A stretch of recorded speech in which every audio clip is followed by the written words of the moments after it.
Hello and welcome to my channel. Here I tell interesting stories. Don't forget to subscribe. Settle in now. Pull your blanket just a little closer. Let the weight of the day begin to dissolve from your shoulders, from your hands, from behind your eyes. Take a long, slow breath in and out. Good. Now imagine, if you will, a world without light. Not just darkness the way you experience it at night, with city glow softening the sky and the gentle hum of electricity somewhere nearby. I mean true, absolute darkness. The kind of darkness that has weight and texture. The ancient Greeks called this chaos, not chaos in the way we use the word today, meaning disorder or confusion, but chaos as a place, a vast, yawning void, an emptiness so complete that even emptiness itself barely describes it. From this primordial nothing, the first beings emerged. Not born, emerged, the way a thought sometimes emerges from silence. There was Gaia, the earth herself, broad and patient and ancient beyond reckoning. There was Tartarus, the deep abyss beneath everything, a place so far down that, as the poet Hesiod would later write, an anvil dropped from heaven would fall for 9 days before reaching the earth, and another 9 days before touching the floor of Tartarus. And there was Eros, not the small winged boy you might picture from later art, but the original primeval force of love and attraction, the binding principle that makes things come together rather than drift apart. These were the first ones, and from them, slowly, inevitably, the world began to fill. Gaia, the earth, gave birth to Uranus, the sky, and here already we encounter one of those strange, slightly uncomfortable Greek mythological facts that you simply have to accept and move on from. Gaia then took Uranus as her partner. In the logic of a world being built from nothing, when you are the earth and you need a sky, you work with what you have. Together, Gaia and Uranus had children, many children. And this is where our story truly begins. Let the darkness outside your window feel a little less dark now. Let it feel ancient and full of slow, breathing possibility. There's no rush. We have all night. The first children of Gaia and Uranus were the Titans, 12 enormous divine beings who were, in the understanding of the ancient Greeks, the original rulers of the cosmos. They were vast and powerful, and, in most tellings, not particularly warm or personable. Among them were Oceanus, the titan of the great world ocean that the Greeks believed encircled all of the earth like a river without end. Hyperion, the titan of heavenly light, whose name means something like he who goes above, walking above the earth, bringing brilliance to the sky. Mnemosyne, whose name means memory, and who was considered so important that she was said to be the mother of all the muses, the 9 divine beings who inspired all poetry, all music, all history, all art. Themis, the titaness of law and order and what is right. Cronus, the youngest and most ambitious of the Titans, and the one whose shadow falls longest over tonight's story. But the Titans were not the only children Gaia and Uranus produced. There were also the Cyclopes, 3 enormous beings, each with a single eye in the middle of their foreheads. And there were the Hecatoncheires, 3 beings so massive and strange that even among divine creatures they were considered monstrous. Each of them had 50 heads and 100 arms. Their names were Cottus, Briareus, and Gyges, and the sheer power they contained was almost incomprehensible. Now Uranus, the sky, the father of all these beings, looked at his Cyclopes children and his 100-handed children and he felt something that fathers should not feel toward their children. He felt fear, and then he felt something even worse, disgust. He could not bear to look at them. He couldn't stand the thought of them existing in the world, free and powerful and unpredictable. And so Uranus did something terrible. He took his monstrous children and he pushed them back into the earth, back into the body of Gaia herself, imprisoning them in the darkness from which they had come. Now here is something worth pausing on, because it is going to echo through everything that comes after. Uranus was the first ruler of the cosmos. He had power beyond imagining. He had a partner who loved him. He had 12 Titan children who were strong and beautiful and divine, and yet he could not tolerate the parts of his world that frightened him. He could not make peace with the strange, the monstrous, the overwhelming, and so he tried to bury them. This is a very human thing to do, and it never works. Gaia, trapped inside herself, with the weight of her imprisoned children pressing against her from within, felt something no earth has ever felt. She felt rage, deep, geological, inexorable rage. She called to her Titan children, the ones still free, still walking in the light, and she asked for their help. She had crafted something she had made from herself, from the gray flint of her own body. She had shaped it into a blade, a harp, a great sickle of gray adamant, the hardest substance in existence. She held it out to her children. "One of you," she said, "must do what must be done." The elder Titans looked away. The story tells us quite plainly that they were afraid, and who could blame them? What she was asking was unthinkable, but the youngest Titan, the last one, the cunning and ambitious one, Cronus, stepped forward. "I will do it," he said. "I do not fear him." And so, when Uranus came to Gaia that night, descending from the sky as he always did, great and blazing and unaware, Cronus was waiting. He struck swiftly and decisively, in the way that all mythological upheavals happen, quickly, completely, with consequences that ripple outward for generations. Uranus was overthrown. The sky god fell back, diminished. His reign ended. As he retreated, cursing, into the upper air, he called down a prophecy upon Cronus.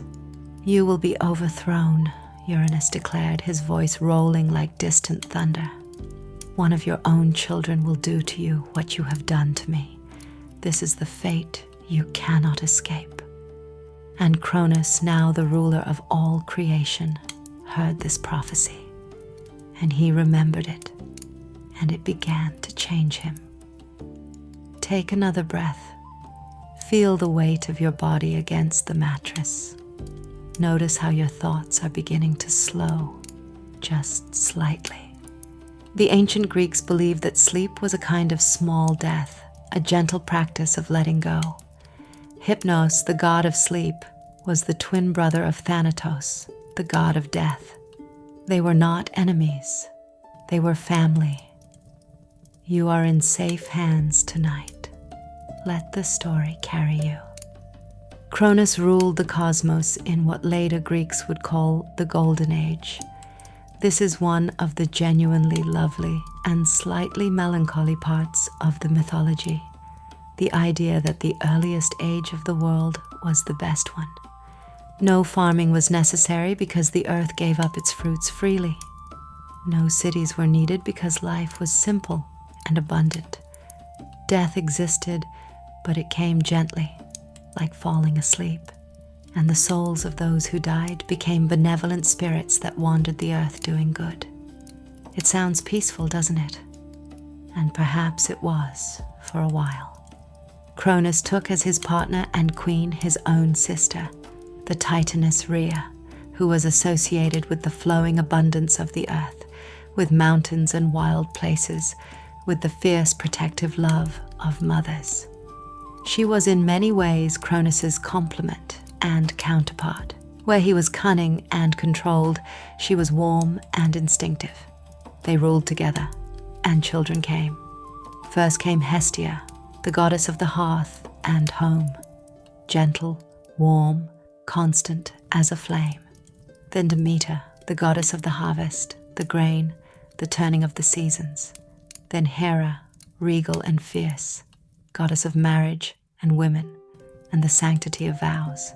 Then Hades, the solemn and serious god who would one day rule the realm of the dead.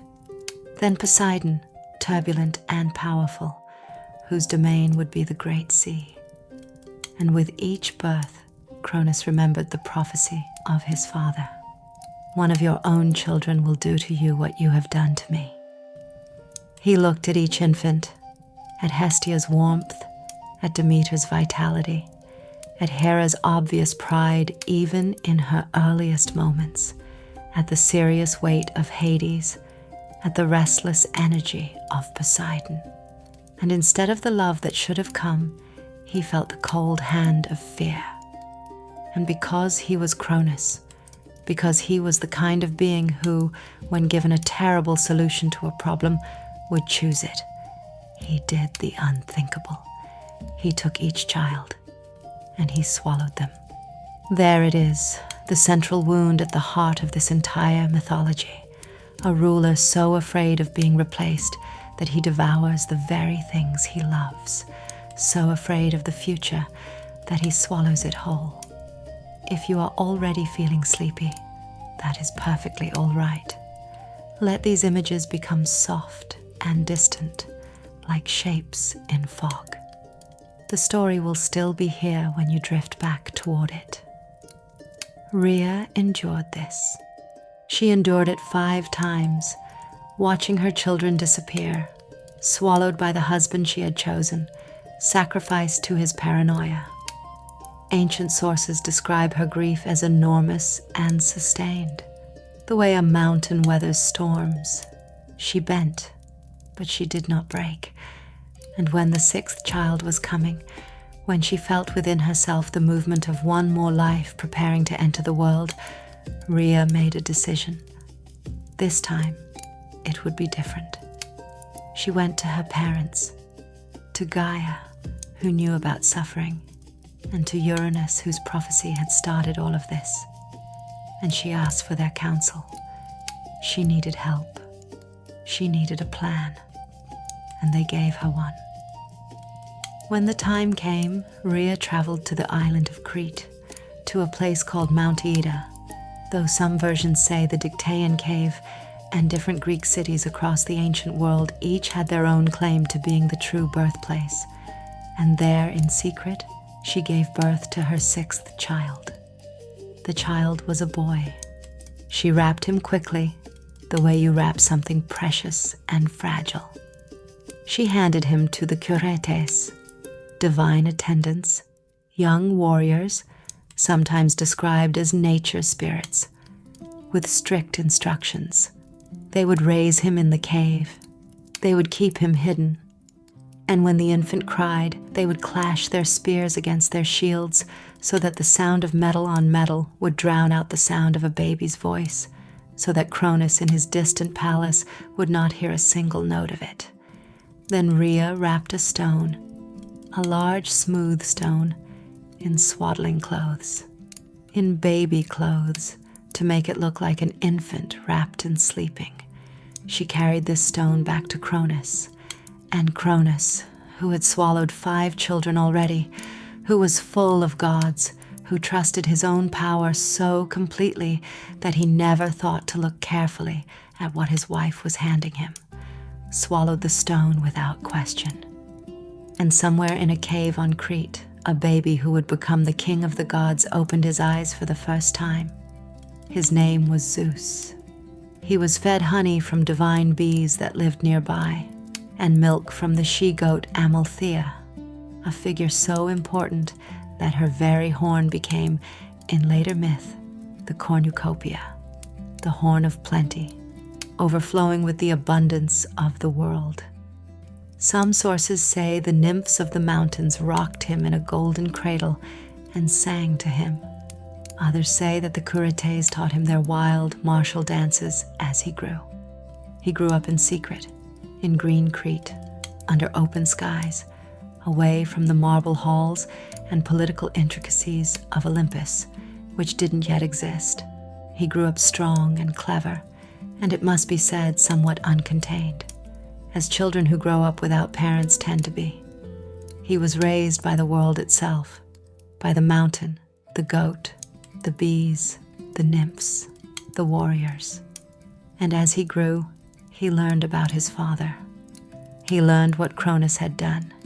He learned about his swallowed siblings. He learned about the prophecy. He learned about the stone. And something in him, some deep instinct that might have been justice or might have been ambition or might have been both at once, began to harden into a single purpose. Zeus grew up on Crete the way wild things grow, not along careful straight lines, but outward in all directions at once, following sunlight and curiosity, and the particular restless energy that the ancient Greeks seemed to understand was simply part of his nature. He grew tall and strong in the way of gods, which is to say faster than mortals, but with the same fundamental experience of being young and not yet knowing the full measure of your own power. He learned everything the island could teach him.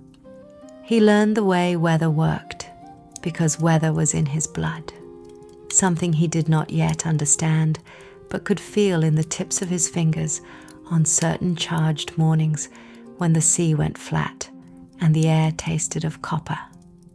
He learned the particular intelligence of animals from Amalthea, his goat mother, who was wiser than she appeared.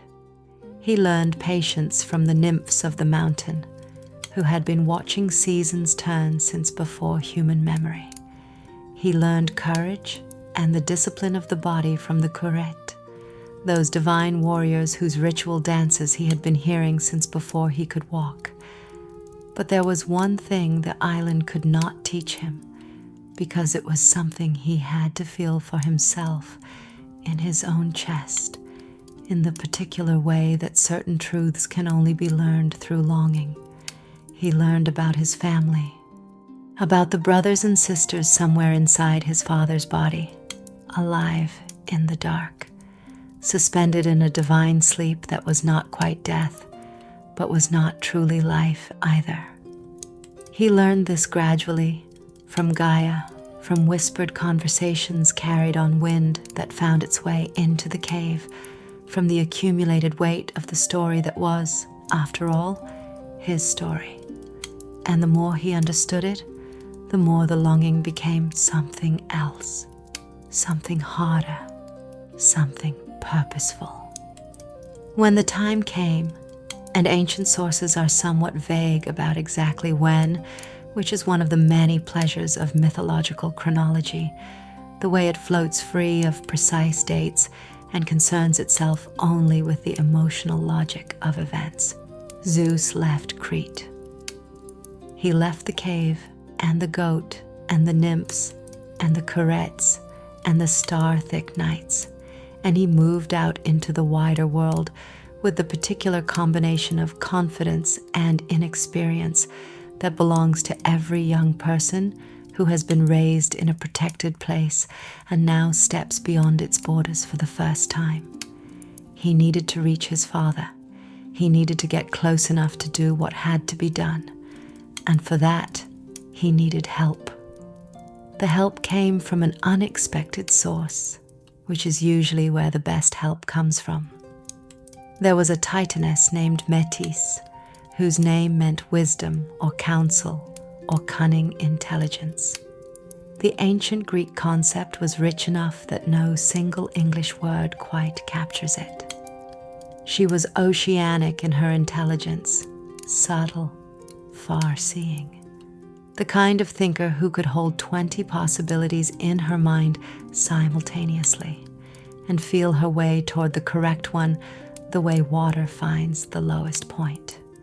She would become important to Zeus in several ways over the course of his story, but in this moment, she was important for a specific and practical reason. She knew how to make something that would work on Cronus in a way that nothing else could. She knew how to prepare an emetic, a substance that would make the great Titan king of the cosmos vomit up everything he had swallowed, including 5 divine children who had been waiting in the dark for a very long time. How Zeus reached Cronus, how he gained access to his father's presence, is told differently in different versions of the myth. In some tellings, he disguised himself as a servant or a cupbearer, moving through the halls of Cronus's palace unremarked, unrecognized, just another young divine figure in a world full of them. In others, Rhea helped arrange it, using the access she still had as Cronus's queen. What all versions agree on is the central act, the potion prepared by Metis, administered to Cronus, and what happened next. Cronus drank it, and then Cronus was sick. First came the stone, the great smooth stone that Rhea had wrapped in swaddling clothes all those years ago, the stone that Cronus had swallowed believing it to be his 6th child. It came up and struck the earth and would later be placed at Delphi, where it was said to mark the very center of the world, the navel of the cosmos, called the Omphalos. Travelers for centuries afterward would come to see it, this grey stone at the center of everything, and the story of how it came to be there would be told and retold until it was as smooth and worn as the stone itself. Then came the gods. They came in reverse order of swallowing, which means Poseidon came first, and then Hades, and then Hera, and then Demeter, and then Hestia. 5 divine beings emerging from the dark interior of their father into the light of the world, each one blinking and furious and very much alive. They had been preserved, the way the myths describe it, in a kind of suspended divine existence, aware but not fully conscious, dreaming but not sleeping, held in the amber of their father's fear. And when they emerged, they were not diminished. They were not damaged. They were exactly what they had always been. Gods, powerful, essential, fully formed, just very, very angry.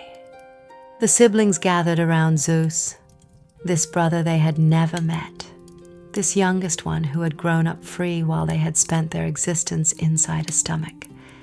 This stranger who was also somehow the most important person any of them had ever encountered. And the recognition between them was immediate and absolute, the way mythological families always know each other on sight, regardless of the years and distances between them. There was no lengthy period of getting acquainted. There was no awkwardness of strangers who happened to share blood. The situation was too urgent for any of that, because what they had all emerged into was not a peaceful world waiting for them to settle in and find their places. What they had emerged into was the opening act of a war. The Titanomachy, the War of the Titans, is one of the great set pieces of Greek mythology, and it deserves to be understood in its full scale before we let ourselves drift too deeply into the comfortable darkness of sleep. Because it was not a small conflict, it was not a border dispute or a political disagreement between neighboring kingdoms. It was a war for the structure of reality itself, for who would hold the fundamental power at the center of everything, for whether the old order of the cosmos would persist, or whether something new would be built on its ruins. And it lasted, according to Hesiod, our most important source for this period of mythology, writing in the 8th century BCE in his magnificent poem, The Theogony, meaning the birth and genealogy of the gods. It lasted 10 years. 10 years of fighting so violent that the earth shook, the sea boiled, the sky crackled with energies that no human vocabulary had yet been invented to describe. The sides were not perfectly drawn, which is one of the details that makes the Titanomachy feel genuinely historical in the way good myths always do, reflecting the actual texture of conflict rather than its simplified version. On the side of Cronus and the old Titans stood most of the original 12, enormous, ancient, powerful, with the deep conservatism of those who have held power for a very long time and find every argument for change to be, at its core, simply a threat. Among Cronus's most important supporters was the Titan Atlas, whose strength was said to be so immense that he would later be condemned to hold up the sky itself, a punishment that gives you some sense of what being on the losing side of a divine war looks like. There was also Menoetius, whose furious recklessness would earn him a Thunderbolt and an eternity in Tartarus. There were others, fierce and loyal to the order they had always known. On the side of Zeus stood his siblings and a collection of allies who grew, slowly and crucially, as the war progressed. Some Titans chose not to fight at all, maintaining a careful neutrality. Some sided with Zeus outright, most notably Prometheus and his brother Epimetheus, whose names mean forethought and afterthought respectively, a naming convention that tells you almost everything you need to know about their respective personalities. Prometheus, the one who thinks ahead, the one who sees consequences before they arrive, chose the side of Zeus not out of loyalty, but out of calculation. He foresaw which side would win, and he positioned himself accordingly.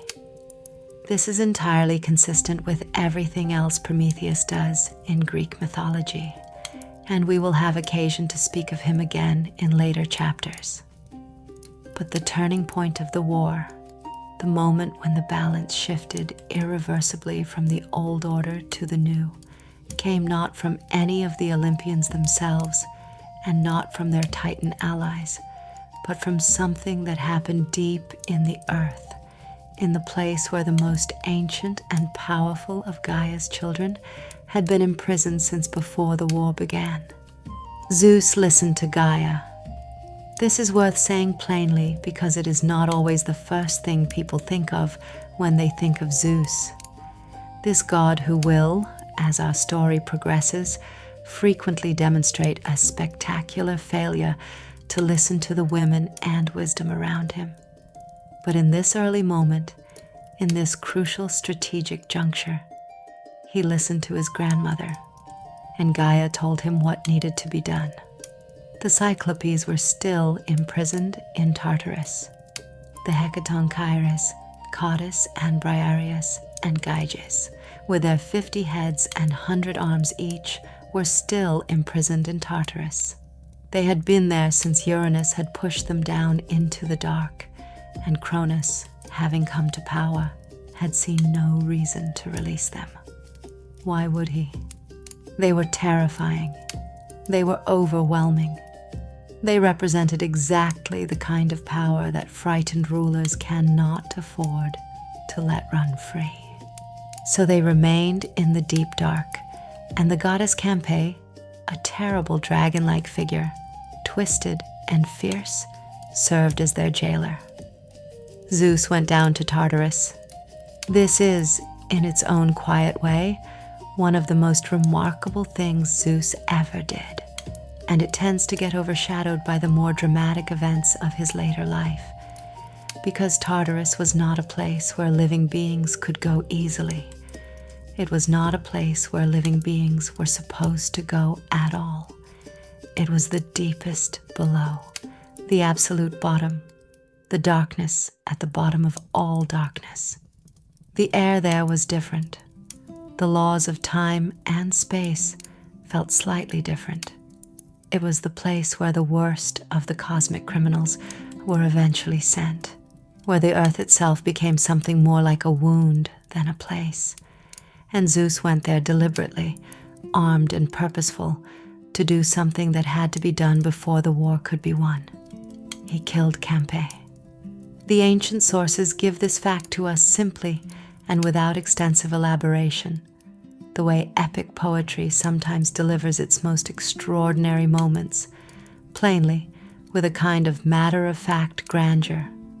Zeus killed the dragon-like jailer of Tartarus, and then he freed the Cyclopes and the Hecatoncheires, bringing them up from the deep dark into the light of a world that had gone on without them for a very long time. The Cyclopes remembered who they were immediately. Freed things always do in mythology. There is never a period of confusion or adjustment, because the divine self is not something that can be diminished by imprisonment, only deferred. And the Cyclopes, grateful and purposeful and tremendously skilled, gave gifts to the 3 great sons of Cronus who had freed them. To Hades they gave the helm of darkness, a cap of invisibility that would make its wearer impossible to see or detect, useful for the god who would rule the realm of the unseen. To Poseidon they gave the trident, the 3-pronged weapon that would become his symbol and his instrument, capable of splitting the earth and stirring the sea into mountains of water. And to Zeus they gave something that would come to define him more completely than anything else in the entirety of Greek mythology. They gave him thunder and lightning. Before this moment, thunder and lightning had existed as raw phenomena of the natural world, elemental forces that belonged to no one, that simply were, the way weather simply is. The Cyclopes, who were master craftsmen, who had spent their long imprisonment finding ways to work with the materials of the deep earth, had shaped something from these raw forces. The Thunderbolt, the Keraunos, a weapon of devastating and absolute power, a javelin of concentrated lightning that Zeus could hurl from his hand with an accuracy and force that no other weapon in the cosmos could match. It was simultaneously a weapon, a symbol, a statement about the nature of power, and, in the hands of the new king, an instrument of final judgment. When Zeus threw a thunderbolt, the conversation was over. The Hecatoncheires brought something different but equally decisive to the war. They brought sheer, overwhelming, incomprehensible force. Imagine a being with 100 arms, each arm capable of lifting a mountain. Now imagine 3 of them. Now imagine them throwing boulders, not individual boulders, but 300 boulders simultaneously, in a continuous barrage, faster and more relentless than anything the Titans had ever faced. The ancient sources describe the battle at this stage with a kind of awed breathlessness. The earth groaned and shook. The sea churned and surged over its banks. Tartarus itself shook with the vibrations from above, and the sky was cracked with lightning from end to end. Even the divine Titans, with all their ancient power, could not hold their position against this. The mathematics were simply wrong. Too many arms, too many boulders, too much lightning. Cronus fell. The Titans fell with him, one by one, and then all at once, the way the end of any long war eventually comes, not as a single dramatic moment, but as a series of moments that add up irresistibly to finality. The old order broke. The Titans who had fought for Cronus were rounded up and cast down into Tartarus, the deep below, the place that had held Cronus's own monstrous siblings and would now hold the defeated. Atlas, whose strength had been among the greatest on the Titan side, received his famous special punishment, condemned to stand at the western edge of the world and hold up the sky on his shoulders for eternity, so that the great weight he had once used against the new order would now serve it. It is the kind of poetic justice that Greek mythology excels at, a punishment that fits not just the crime, but the nature of the criminal. Cronus himself, his ultimate fate in various tellings, is actually more ambiguous than you might expect. In the standard version inherited from Hesiod, he was imprisoned in Tartarus with the other defeated Titans. But in another gentler tradition, one that the Greek poet Pindar preserves, and which has a kind of autumnal beauty to it, Cronus was eventually pardoned in a later age by his victorious son. In this version, Zeus released his father and sent him to rule over the islands of the Blessed, the paradise at the western edge of the world, where the souls of the heroic dead lived in eternal peace. There is something deeply human about this alternative tradition, something that acknowledges the complicated truth that even those who harm us are not simply villains, that fear can make monsters of those who might otherwise have been simply ordinary, that fathers and sons are never only one thing to each other. But the war was not yet entirely over. Before the new order could settle into its shapes, one more challenge came. And this one was different in kind from everything that had preceded it, because this one came from the earth itself. Gaia was not pleased. This requires a moment's explanation, because it might seem surprising. Gaia had encouraged Cronus to overthrow Uranus. Gaia had helped Rhea protect the infant Zeus. Gaia had advised Zeus to release the Cyclopes and Hecatonchires. One might reasonably expect her to be satisfied with the outcome she had helped to engineer. But Gaia's loyalties, like those of the earth itself, were deep and old, and not entirely legible from the outside. The Titans who had been imprisoned in Tartarus were her children too, the same children whose imprisonment had driven her to engineer the overthrow of Uranus in the first place. She had wanted them freed, not replaced by a new set of jailers, and so she was angry in the slow, tectonic way of someone whose anger does not arrive quickly, but once arrived, does not leave. From her depths, Gaia summoned one more challenge: the giants, enormous divine warriors who rose from the earth fully armed and immediately violent, each one a force of nature given form and intention. This conflict, the Gigantomachy, the war against the giants, overlaps with the Titanomachy in some traditions and follows it in others, and it brought with it one of the most fascinating and strange figures in all of Greek mythology: Typhon, or Typhoeus, the last and greatest monster that Gaia created, described by Hesiod with a vividness that still manages to convey genuine terror across nearly 3,000 years of transmission. Typhon was, there is really no gentle way to put this, extraordinary in his wrongness. He rose from the earth in Cilicia, in what is now southern Turkey, and the descriptions of him vary and compound in ways that suggest ancient writers genuinely struggled to find adequate language for what they were describing. He was enormous beyond the scale of ordinary divine beings. From the waist up, he had the form of a man, but from the waist down, he was coiled serpents, vipers writhing and hissing in place of legs. He had 100 serpent heads rising from his shoulders, and each head spoke in a different voice: the lowing of a bull, the roaring of a lion, the barking of a dog, and human speech, but at full divine volume, loud enough to shake mountains. Fire flashed from his eyes. Some sources say he was so vast that his head scraped the stars. When Typhon rose and moved against Olympus, the gods, newly victorious, newly settled into their powers and positions, fled. This is one of the more startling details in the mythology, this moment of divine panic, and it appears in several traditions, particularly in later Hellenistic and Roman sources.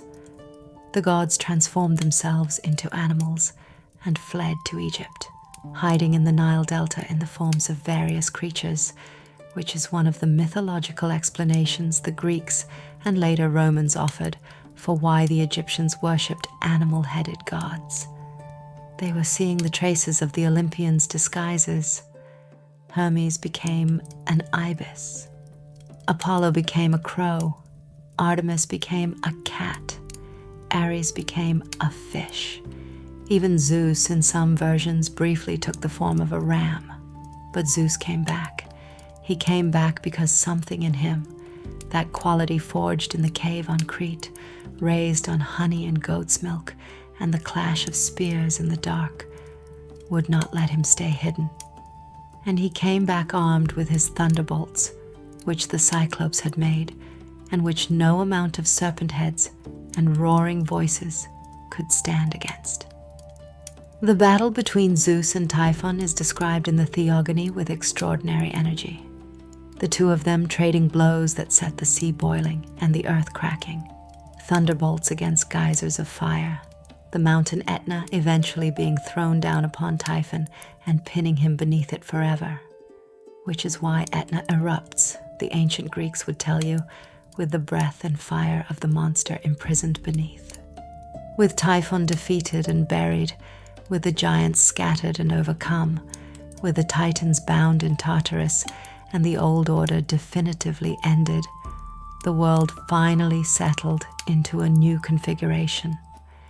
And it was time for the question that always follows the end of a revolution: who gets what?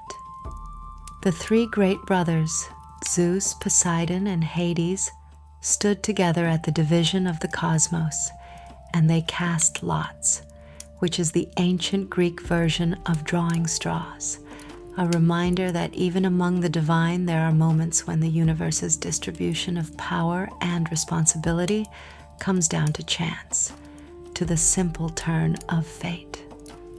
Zeus drew the sky, Poseidon drew the sea, Hades drew the underworld. The earth and Olympus would be shared. And so the three realms of the cosmos were established in the shapes they would hold for all of subsequent mythology. There is something in this division that invites a long, slow contemplation on a quiet night. Three brothers, each drawing a different fate. The sky and its storms and its wide freedom. The sea with its depths and its moods and its power to both give life and take it away. And the underworld, that quiet, necessary, unloved realm where everything ends up eventually. Hades did not choose his domain, and he is not usually portrayed as loving it, though he rules it with a thorough and impartial efficiency that the ancient Greeks seem to have genuinely respected. There is no sense in the mythology that he is evil or malicious, simply that he received the realm no one else wanted, and he made of it what he could, which is perhaps its own kind of dignity. And Zeus took the sky. He went to Olympus, to the great mountain in northern Greece, whose peak was said to pierce the clouds and stand in a realm of eternal brightness above the weather, above the mortal world, above everything except the stars themselves. He gathered his siblings around him, and the other divine beings who had been with him through the war, and the question of how they would be organized, who would have what powers, what responsibilities, what honors, began to be worked out. This was the establishment of the Olympian order, the divine hierarchy that would underpin all of subsequent Greek religious life, that would eventually generate the extraordinary body of mythology that is still being read, retold, illustrated, argued about, and dreamed over 3,000 years later. There were, in the classical tradition, 12 Olympians, though the exact list shifts somewhat depending on which period and which city's tradition you are following, which is one of the genuinely interesting features of Greek religion, its fundamental federalism, its resistance to a single canonical text or hierarchy. But the core 12 were Zeus, Hera, Poseidon, Demeter, Athena, Apollo, Artemis, Ares, Aphrodite, Hephaestus, Hermes, and either Hestia or Dionysus, depending on the tradition. Hestia sometimes giving up her place to the younger god of wine and ecstasy, a transition that carries its own mythological resonance about the changing nature of what human beings need from their gods. But several of these figures had not yet been born at the moment of Zeus's ascension to the throne, and their births, almost all of them involving Zeus himself, and several of them involving a spectacular failure on Zeus's part to keep his divine attention within appropriate bounds, belong to the chapters ahead. Because here is where our story makes its great pivot, the one that gives tonight's overarching story its title, the one that will occupy us through the remaining chapters of this long, comfortable, history-laced night. Zeus had won the war. Zeus sat on the throne. Zeus held the Thunderbolt and wore the title of king and ruled from the shining heights of Olympus. He had proven himself beyond any reasonable doubt to be the most powerful single entity in the cosmos. And then he got married. And then he got married again. And then, with a creativity and persistence that even his many admirers in the ancient world found somewhat exhausting, he proceeded to fall in love, or something that functioned like love, or desire, or divine compulsion, or some combination of all three, with a sequence of goddesses and nymphs and mortal women that would, over the course of his reign, produce a list of offspring so long that ancient scholars wrote entire books trying to catalog them and still couldn't agree on the final count. All of this, the loves and the betrayals and the disguises and the furious wives and the terrified mortals and the complicated children, is where the real story of Zeus begins. The war was the prelude. The throne was the setting. What comes next is the actual texture of his divine life, in all its beauty and strangeness and occasional genuine heartbreak, and it deserves to be told slowly, carefully, with the full weight of its historical and mythological context, on a quiet night when you have nowhere else to be. Before Hera, there were others. This is the part of Zeus's story that his worshippers in the ancient world tended to treat with a kind of theological matter-of-factness that modern readers sometimes find startling. The simple acknowledgement that the king of the gods, before he settled into his official divine marriage, formed a series of unions with other beings, each one meaningful in its own way, each one producing offspring or consequences that rippled through the mythology in directions that are still being traced. These earlier unions were not scandalous in the ancient understanding. They were, in a sense, cosmological, the universe working out its necessary architecture through the only mechanism available to it, which was divine connection. But they are worth knowing about, because they illuminate everything that comes after, and because the women involved are, almost without exception, more interesting than they are usually given credit for being. The first, and in many ways the most philosophically important, was Metis herself, the Titaness of wisdom and counsel who had helped Zeus defeat his father with her carefully prepared potion, who had been his first true ally, who carried within her a depth of intelligence that the ancient Greeks considered to be the most essential quality a ruler could draw upon.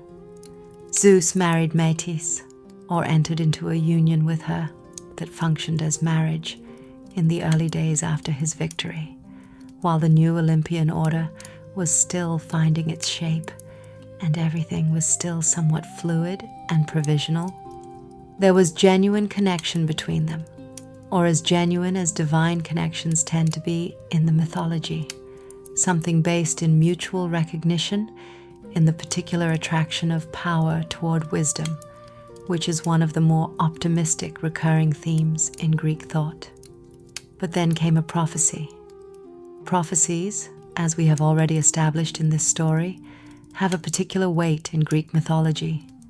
They function almost like gravity, inevitable and impartial, pulling events toward predetermined outcomes regardless of how much anyone struggles against them.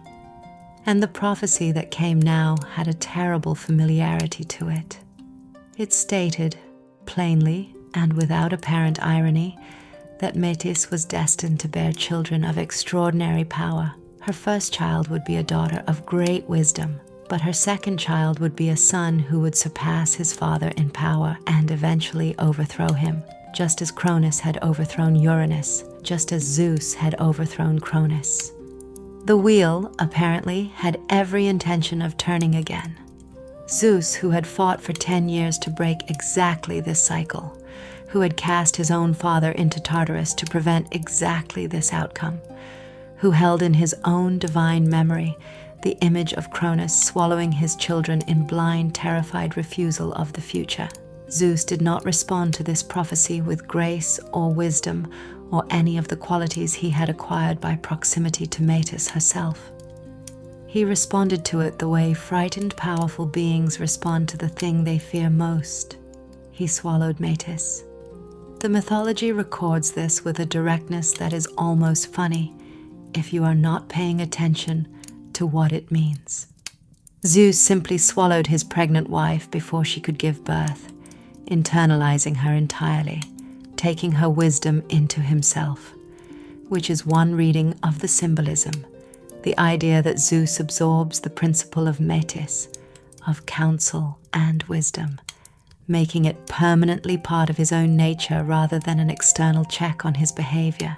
And Metis, inside Zeus, continued what she had been doing. She continued making things. She made armor. She made a helmet. And she made a great spear. And the hammering and forging inside Zeus's head produced the most famous divine headache in the history of mythology.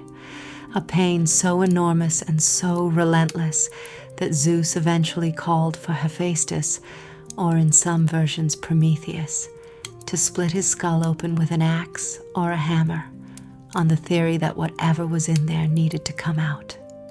What came out was Athena, fully grown, fully armed, already wearing the armor her mother had made inside the consciousness of her father, already carrying the spear, already expressing that combination of fierce intelligence and military capability that would make her one of the most beloved and extensively worshipped of all the Olympian gods.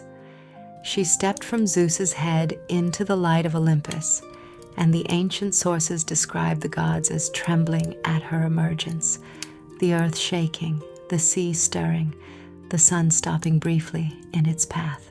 This is the origin of one of mythology's most famous images, the gray-eyed goddess, born from the mind of Zeus, wisdom made divine and embodied and unstoppable.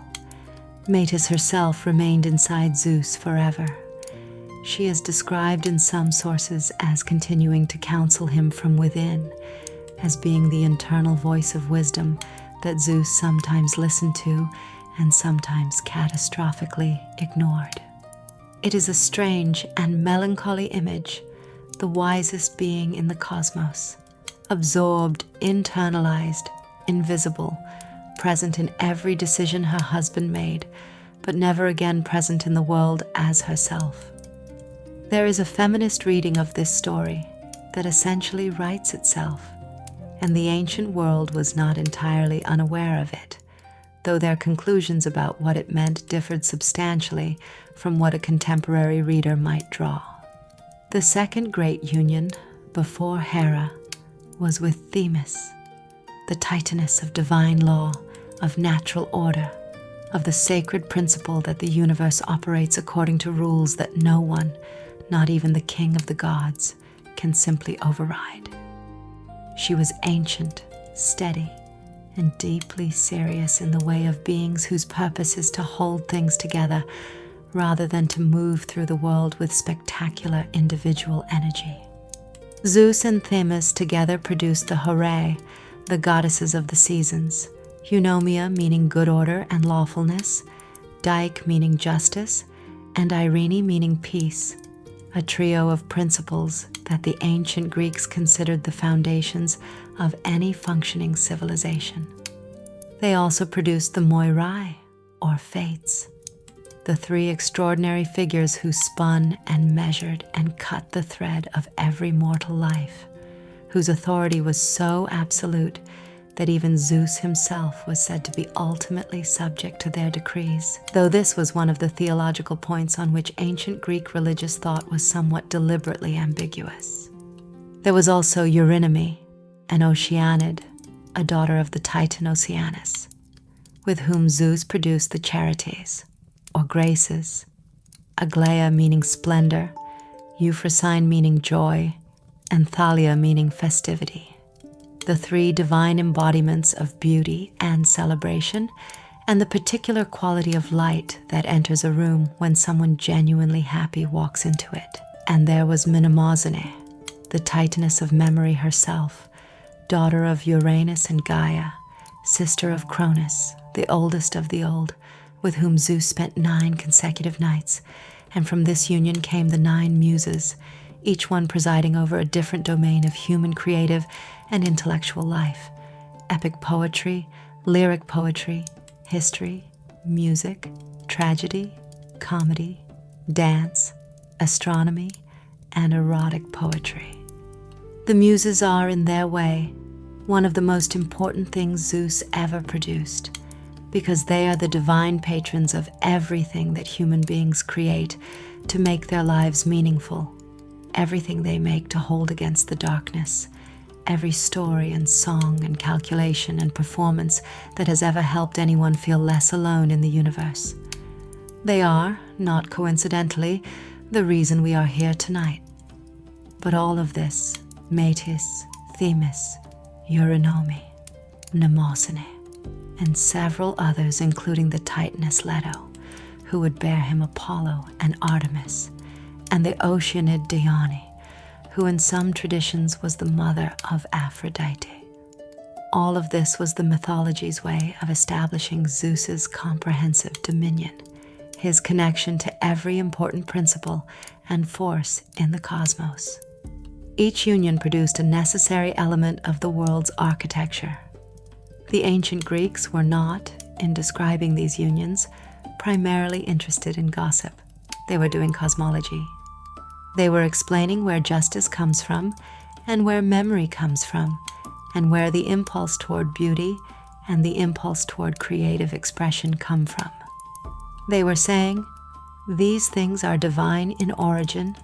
They come from the same source as thunder and the sea and the turning of the seasons.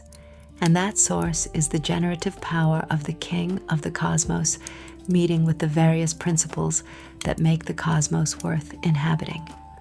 This theological explanation is entirely true and entirely valid, and it coexisted in the ancient mind with the rather more earthly and entertaining observation that Zeus simply could not keep himself to himself, that the most powerful being in creation had the romantic self-discipline of a river in spring, moving everywhere, overflowing its banks constantly, finding paths around every obstacle, and occasionally flooding things that really didn't need to be flooded.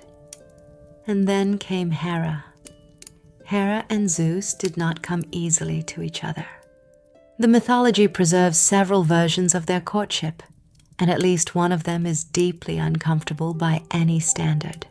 There is a tradition in which Zeus, rebuffed in his initial approach to Hera, transformed himself into a small, cold, shivering cuckoo during a storm and allowed Hera to take pity on him, tucking the pathetic little bird inside her robe to warm it, at which point Zeus transformed back and, in the most aggressive possible reading of the situation, essentially forced the marriage through a combination of divine pressure and accomplished fact. In older, more fragmentary traditions, there are hints of a more equal and more genuinely romantic courtship. 300 years, some sources suggest, of divine engagement and development, the two of them circling each other in the way of beings who recognize something essential in the other, but are not yet certain what to do with that recognition. What is consistent across all versions is that they did marry, and that the marriage was a genuine event of cosmic significance, not merely a personal arrangement. The ancient Greek word for it is hieros gamos, the sacred marriage, a union that was not just between two individuals, but between the principles they embodied, between the sky and the earth, between raw power and the sacred structures that give power its legitimacy. In the mythological understanding, Zeus without Hera was just force, enormous, impressive, ultimately ungovernable. Hera gave his rule its sacred framework. She was the queen, and queenship in the ancient world meant something specific and serious, and not easily dismissed. When Hera spoke at divine assemblies on Olympus, the gods listened. When Hera made a decision, it carried weight that even Zeus had to negotiate with, rather than simply override. She was not his subordinate. She was, in the technical and theological sense, his equal partner in the governance of the cosmos, and the tension of their marriage, which is one of the most extensively documented divine relationships in all of ancient literature, arose precisely from the gap between what she was in principle and what she was in practice, between the dignity her role should have guaranteed her and the repeated, relentless, spectacularly public nature of her husband's infidelities. The wedding of Zeus and Hera was, by all accounts, extraordinary. The ancient sources describe a celebration of cosmic proportions, all the gods in attendance, the sky brilliant and clear, the mountains flowering, rivers running gold for the occasion. Gaia herself gave a gift, a tree whose branches bore golden apples, a tree so precious that it was planted in the garden at the western edge of the world, guarded by the Hesperides, the daughters of the evening, nymphs of the sunset, and by a great serpent that never slept. These golden apples would appear again in the mythology with consequences that no one at the wedding could have predicted, as such things always do. But at the wedding itself, they were simply a gift of extraordinary generosity from a grandmother who had seen a great deal of the world's pain and was, for this one moment, hoping for something better. Hera wore a robe of divine craftsmanship and a diadem of gold, and was, by the testimony of all who looked on her, the most beautiful figure in the assembled cosmos on that day. More beautiful than Aphrodite, more beautiful than anyone, as a bride is always most beautiful at the moment when everything is still possible and the future has not yet arrived with its complications. And Zeus looked at her with what the mythology, in its more generous moments, describes as genuine love, the kind that recognizes in another person something that answers a question you didn't know you were asking. It is worth sitting with that image for a moment. Zeus and Hera at their wedding, before everything that would come after, before the affairs and the disguises and the jealous rages and the punished mortals and the divine children whose very existence was a monument to broken promises.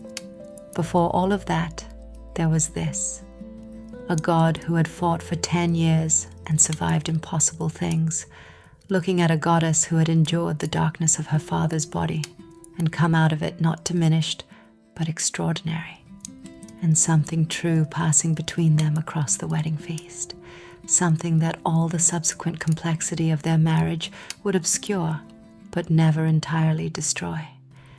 The early years of the marriage are described in scattered sources as a genuine golden period, Hera and Zeus ruling together, the cosmos settling into the shapes that would define it, Olympus establishing itself as the center of divine life. Hera bore Zeus children of her own during this time. Ares, the god of war, fierce and direct, and somewhat lacking in the subtlety that characterized his parents, a being who embodied the pure experience of combat without any of the strategic intelligence that made Athena a more effective warrior. Eileithyia, goddess of childbirth and the agonies and mercies thereof.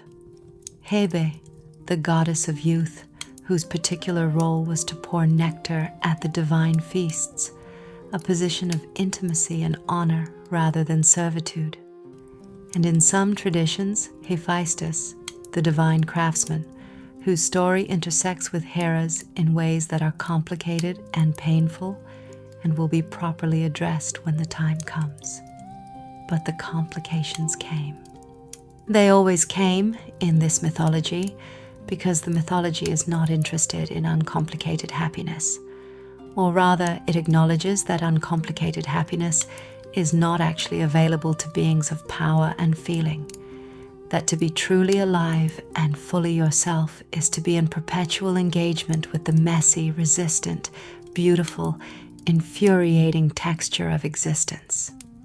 Zeus began what would become, over the full sweep of his reign, an almost geological pattern of desire, reaching outward constantly toward whatever drew his attention, regardless of what that reaching cost the people around him. The case of Leto is instructive, and it is told here not for its sensational qualities, but because it illustrates something important about the structure of the mythology and the nature of Hera's position within it. Leto was a titaness of great gentleness and quiet beauty, and she became pregnant with Zeus's children, twins who would become two of the most important Olympians, Apollo and Artemis.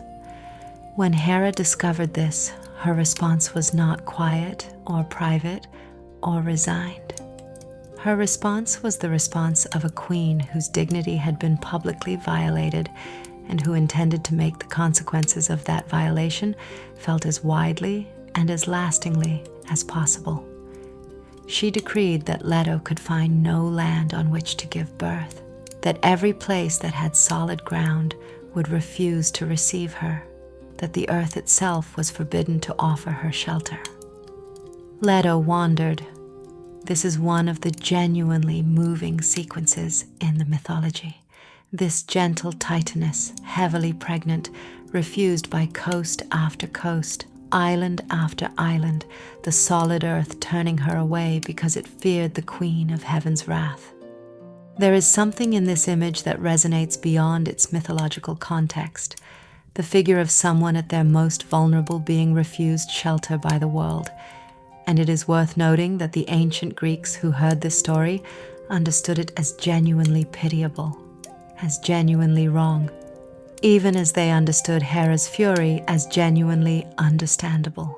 The mythology did not require you to choose a side. It required you to feel the full weight of both. Leto finally found refuge on the island of Delos, which was, crucially, a floating island, technically not fixed to the seafloor, therefore not bound by Hera's prohibition on solid ground. Delos anchored itself for the occasion and accepted Leto, and there, after a labor of 9 days and 9 nights, long even by divine standards, prolonged because Hera had additionally detained Eileithyia, the goddess of childbirth, to prevent the birth from proceeding, Artemis was born first.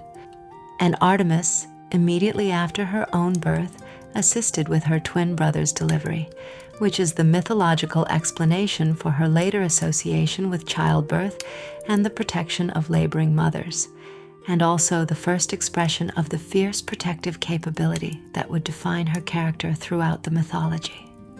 Apollo emerged into the world at Delos and the island, the mythology says, flooded with golden light.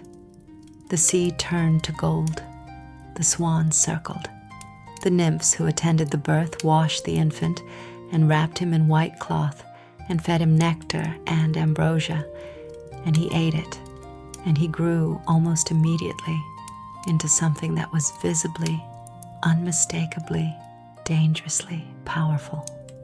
Apollo is one of the most complex figures in the Olympian pantheon, god of light and music and poetry and healing and prophecy and plague, all of these things that seem contradictory until you understand that what he really is at his center is the principle of clarity, of bringing hidden things into the light, of making what is dark and ambiguous and unresolved become visible and defined.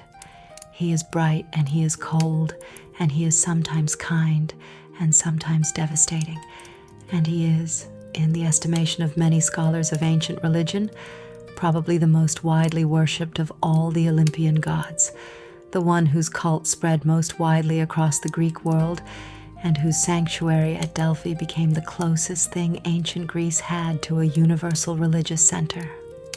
Artemis, his twin, took an entirely different path, where Apollo moved toward civilization, toward cities and oracles and sacred music and the architecture of culture.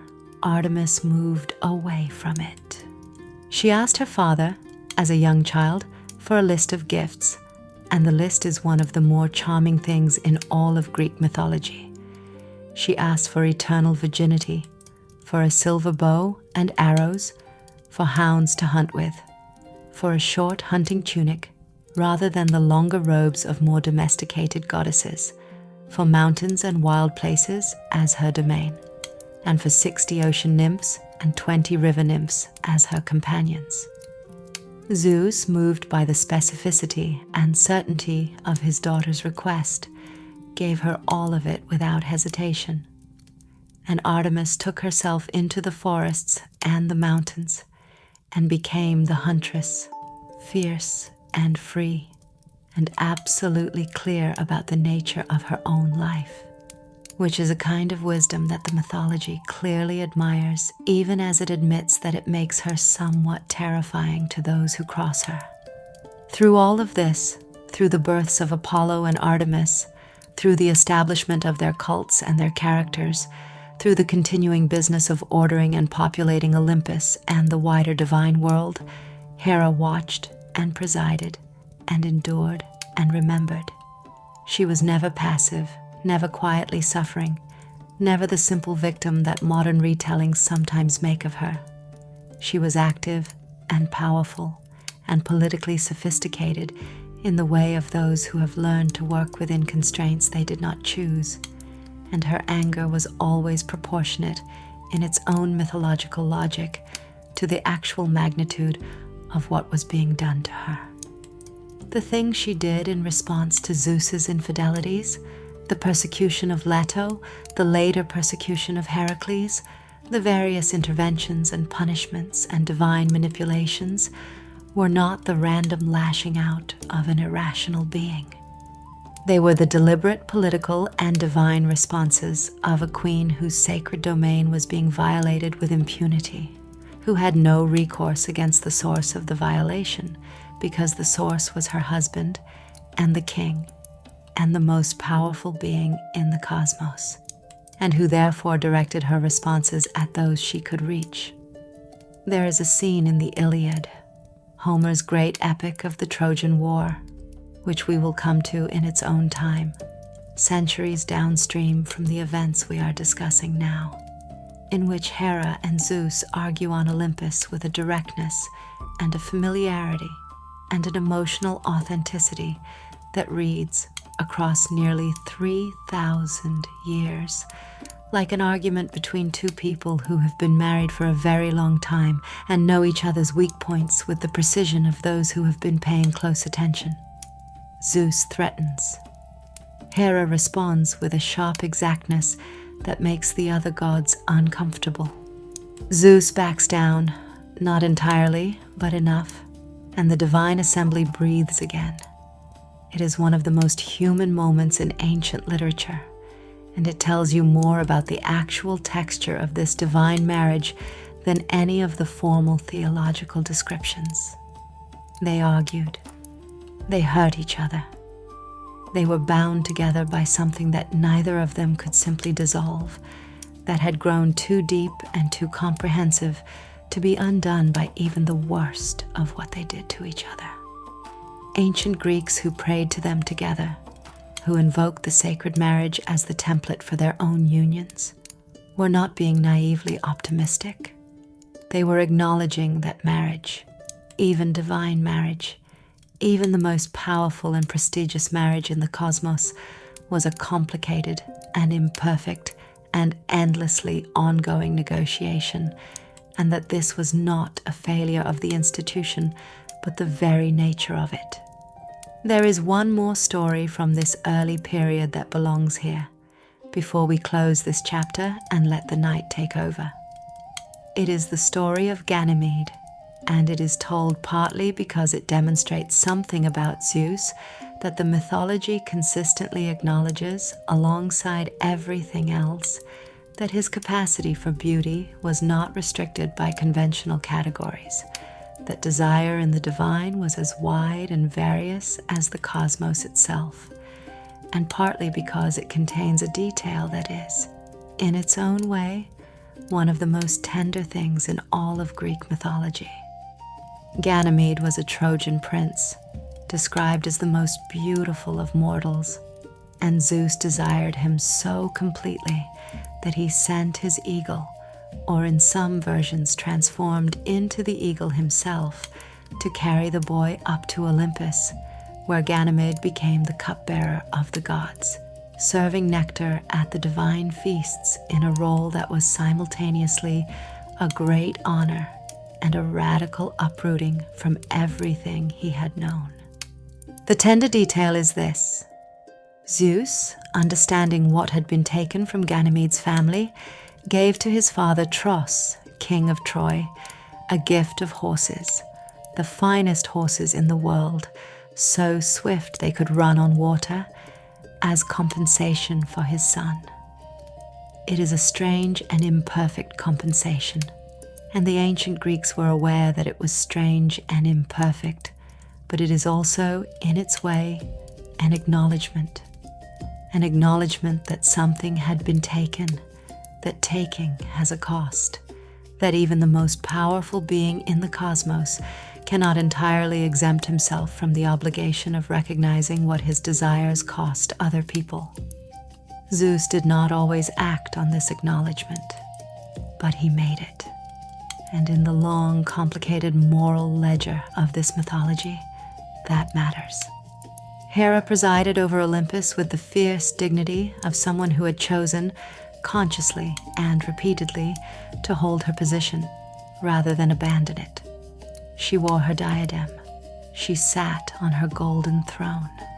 She received the sacrifices of married women across the Greek world who prayed to her for the protection of their unions and the health of their households. She was invoked at every wedding, which is to say she was present at every moment of human hope for lasting love, every moment when two people stood together and made promises and genuinely meant them, and had not yet discovered how difficult it would be to keep them. She was the goddess of that moment, and of everything that followed it. The whole long, complicated story of two people making a life together in all its beauty and difficulty and ordinary daily grace. She was also, not incidentally, building a list, a very long list of the injuries done to her, and the sources of those injuries, and what would need to happen before the balance could be considered even approximately restored. We will return to that list many times in the chapters ahead. It is, in its own mythological way, one of the most extensively documented documents in ancient Greece. To understand Heracles properly, you have to understand something about the way the ancient Greeks thought about greatness. They did not think of it the way we sometimes do, as a quality that makes life easier, as a reward given to those who deserve good things, as a kind of divine favor that smooths the path. They thought of greatness as a burden, a specific, targeted, unavoidable burden, one that was almost always accompanied by suffering in direct proportion to the scale of the achievement. The greater the hero, the more he would be asked to endure. The higher the glory, the deeper the corresponding pain. This was not pessimism. It was, in the Greek understanding, a form of cosmic justice, a recognition that extraordinary things do not come from comfortable lives, that the capacity to accomplish what others cannot is forged in precisely the fires that would destroy ordinary beings. Heracles is the ultimate expression of this understanding. He is the greatest of all the Greek heroes, and he suffers more than any of them, and these two facts are not unrelated. They are the same fact, seen from two different angles. The circumstances of his birth require some explanation, and the explanation requires revisiting a quality of Zeus that we touched on in the previous chapter. His seemingly inexhaustible capacity for desire, his habit of reaching outward toward whatever drew his attention, and the particular consequences of that habit when the object of his attention was a mortal woman. Alcmene was a princess of Mycenae, granddaughter of Perseus, himself a son of Zeus, which means that Zeus was about to become both father and great-grandfather to Heracles, a genealogical complexity that the mythology acknowledges with the matter-of-fact acceptance of those who understand that divine family trees do not grow in straight lines. She was, by the ancient accounts, the most beautiful and most wise of mortal women, and she had a husband she loved genuinely and deeply, Amphitryon, a nobleman and warrior who was away at war when the relevant events occurred. Zeus came to Alcmene disguised as Amphitryon. This is, by the standards of Zeus's various approaches to the mortals he desired, one of the more elaborately planned. He did not transform into a swan or a bull or a shower of gold this time, but took on the specific and detailed form of her husband, his face, his voice, his manner, his particular way of carrying himself, presumably his knowledge of intimate details that only Amphitryon would know. And he extended the night. He asked Helios, the sun god, to keep his horses from rising, and asked Selene, the moon goddess, to slow her chariot, so that the night lasted 3 times its ordinary length. The mythology records this detail with a kind of awed appreciation for the extravagance of the gesture, the idea that Zeus loved or desired so completely that he bent the mechanics of the cosmos to extend the time available to him. Alcmene knew nothing of the deception. This is the part that the mythology tends to move past quickly, but which deserves a moment of acknowledgement, because it matters. She believed she was with her husband. She was not a willing participant in any divine scheme. She was simply a woman in her own home who would wake up to find her life permanently altered by forces she had no way to resist or even identify. When the real Amphitryon returned and the resulting confusion was eventually sorted out through the intervention of the prophet Tiresias, who explained the divine origin of what had occurred, he treated Alcmene with dignity and recognized the child as his own in every meaningful sense that was within his power to offer. But none of this changed what had happened, and none of it changed what was coming. Hera knew. Hera always knew. And Hera's response to the pregnancy of Alcmene was immediate, deliberate, and multi-layered in the way of someone who has had considerable practice at this particular kind of pain and has learned to be strategic about her responses. She did 2 things. First, she detained Eileithyia again, the goddess of childbirth, her own daughter, sitting her down at the door of Alcmene's chamber and having her hold her hands clasped in her lap, because a goddess of childbirth who sat with clasped hands could prevent any birth from proceeding. Alcmene labored for 7 days and 7 nights, in agony that the mythology describes with unusual directness, because the ancient Greeks did not romanticize childbirth. 7 days. The detail is there to be felt. The labor was broken by a trick, a servant woman named Galanthis, clever and loyal, who ran out of the chamber and cried out that a son had been born, causing Eileithyia to unclap her hands in startled reaction, which broke the spell just long enough for the birth to proceed. Alcmaeon's son was born. Galanthis, for her cleverness, was turned into a weasel by Hera, and would thereafter live under the beds and in the walls of houses, which is the mythology's explanation for why weasels behave the way they do. A small tragedy nestled inside a larger one, easily overlooked, the kind of collateral damage that accumulates around great events. But Hera's second action was more significant and more far-reaching.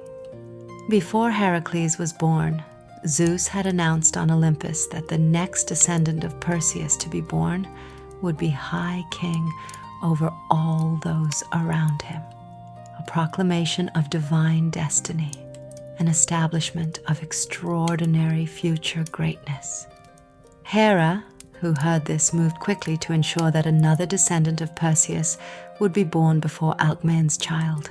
She caused the wife of Sthenelus, another branch of the Perseus line, to deliver a premature son that same day. This son was Eurystheus, a man of small spirit and great cowardice who would, by the technicality of his birth order and Zeus's own rashly made proclamation, have authority over Heracles for a significant portion of the hero's life. It is one of the mythology's more architecturally elegant cruelties. The greatest hero who ever lived, placed in compulsory service to one of the least impressive men in the mythology, by a mechanism that used Zeus's own words against his own son. Heracles was born, and he was, from the beginning, visibly extraordinary. The ancient sources describe him as larger than other infants, stronger, already carrying in his small body an evidence of divine origin. Alcmaeon, perhaps in a gesture of practical wisdom about Hera's inevitable response, attempted to expose the infant, to leave him outside the city walls, as unwanted or dangerous children were sometimes left in the ancient world. This was not abandonment in the emotional sense, but a kind of negotiation with fate, a hope that the problem might resolve itself, or that divine protection might manifest in ways more practical than her own. What manifested was Athena. Athena found the infant and brought him to Hera, perhaps the most mythologically audacious moment in the entire Heracles story, presenting Zeus's infant son to Zeus's furious wife, suggesting, with the divine coolness that only Athena could maintain in such situations, that here was an extraordinary child who deserved the nourishment of the most divine source available. And Hera, who did not yet know who the child was, put him to her breast. And the infant Heracles, whose strength was already prodigious, nursed with such force that the milk that spilled from Hera's breast when she pulled away in pain scattered across the night sky and became the Milky Way. It is one of the loveliest and most bizarre origin stories in all of Greek mythology. The galaxy above us at night, a consequence of the first meeting between Hera and the child she would spend decades trying to destroy. When Hera realized what had happened, who the child was, who had tricked her into feeding him, her anger became, if anything, more focused. She sent 2 great serpents to the infant's cradle that night, coiling in through the darkness, deadly and certain. The household awoke to screaming. They found Heracles in his cradle, sitting upright, a strangled serpent in each small hand, examining them with the calm curiosity of someone who does not yet know that the thing he has just done is impossible. He was an infant. He killed 2 divine serpents in his sleep, or near enough to sleep that the difference doesn't matter. And then he held them up to show the adults, apparently pleased with himself. Amphitryon called for Tiresias, who prophesied the greatness and the suffering to come. the labors, the monsters, the impossible tasks, the glory, and the grief, in terms that were, as prophecies tend to be, entirely accurate and entirely insufficient preparation for any of it. Heracles grew. He was educated, as befitted a young man of divine origin and heroic destiny, by the best available teachers, the centaur Chiron, who taught him almost everything else, and the musician Linus, who attempted to teach him to play the lyre, with results that illustrate both the hero's greatness and one of his most significant limitations. Heracles did not learn the lyre easily. Linus corrected him. Heracles hit Linus over the head with the lyre and killed him. This was not malice. It was a moment of disproportionate reaction, of rage flaring and hands moving before the mind could intervene, and it would not be the last time. The mythology is entirely clear-eyed about this quality in its greatest hero. Heracles had a temper that was, like everything else about him, on a divine scale. He was not cruel, he was not sadistic, but he was constitutionally unable to keep his strength in proportion to the situation around him, and this inability would cause him the greatest sorrow of his life. Before the famous 12 labors, which are the heart of the Heracles mythology and which deserve their own extended telling, there is the marriage to Megara, daughter of the king of Thebes, and the years that followed it. These were good years, or as good as the life of Heracles could be. A home, children, a wife he loved, a warrior's life of genuine accomplishment in service to Thebes. He was not yet famous across the whole Greek world. He was a local hero, a man of extraordinary capability, doing what such men do in the mythological world, fighting monsters, defending cities, building a life. And then Hera reached into that life with the precision of someone who has been waiting for exactly the right moment. She sent madness, divine madness, Lyssa, the Greeks called it frenzy, the loss of the boundary between self and animal fury, a temporary dissolution of everything that makes a person themselves. Heracles, in the grip of Hera's sent madness, killed his children. He killed Megara. He came back to himself standing in the wreckage of everything he loved, with blood on his hands that was his own family's blood. And the horror of that return to consciousness is one of the most devastating moments in all of Greek tragedy. Euripides wrote a play about it, Heracles, that is still performed and still able to break the hearts of modern audiences who have no particular investment in the mythology, beyond what the play itself creates in the space of its performance. What do you do after that? What does a man do?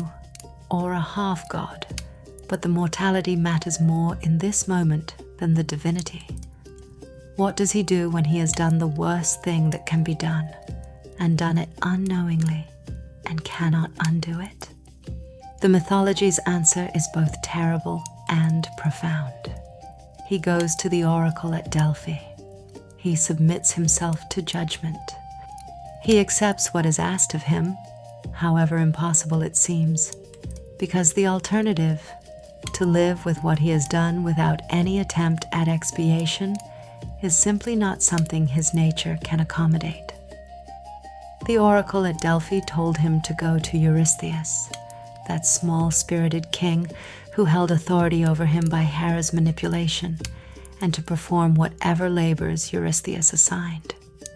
10 labors, the oracle said, though the number would eventually become 12. Heracles went to Eurystheus, and here the mythology performs one of its most characteristic gestures.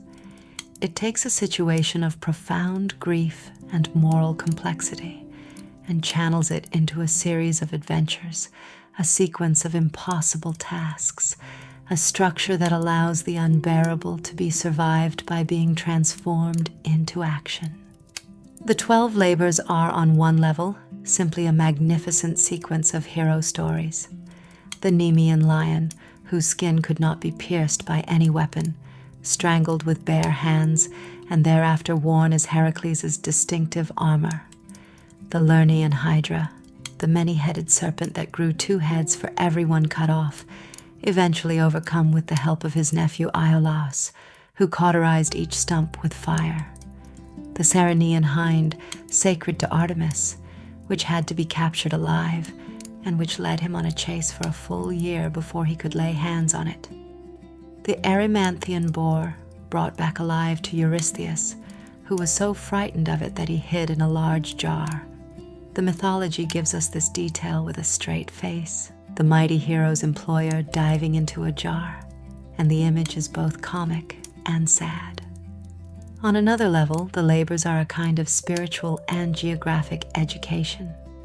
They take Heracles outward from the known world in concentric circles of increasing strangeness and danger, from the familiar landscapes of Greece to the edges of the known world and eventually beyond it. The Augean stables, home to thousands of divine cattle whose accumulated decades of waste Heracles cleaned in a single day by diverting 2 rivers through them, teaching that sometimes the most overwhelming problems yield to simple redirection of existing forces. The Stymphalian birds, bronze-beaked creatures that had taken over a lake and its surrounding land, driven into the air by bronze castanets made by Hephaestus and then shot down by Heracles' arrows, a labor that required divine tools alongside divine strength. The Cretan bull, the same bull that had been involved in the genesis of the Minotaur, brought back across the sea alive. The 7th labor brings us to the mares of Diomedes, horses of the Thracian king that had been fed on human flesh and had become, consequently, wild and terrible in ways that went beyond the merely physical. The mythology uses this labor to comment on what the consumption of violence does to a creature, even a beautiful creature, even one created for a noble purpose, is corrupted by being fed on cruelty. Heracles tamed them.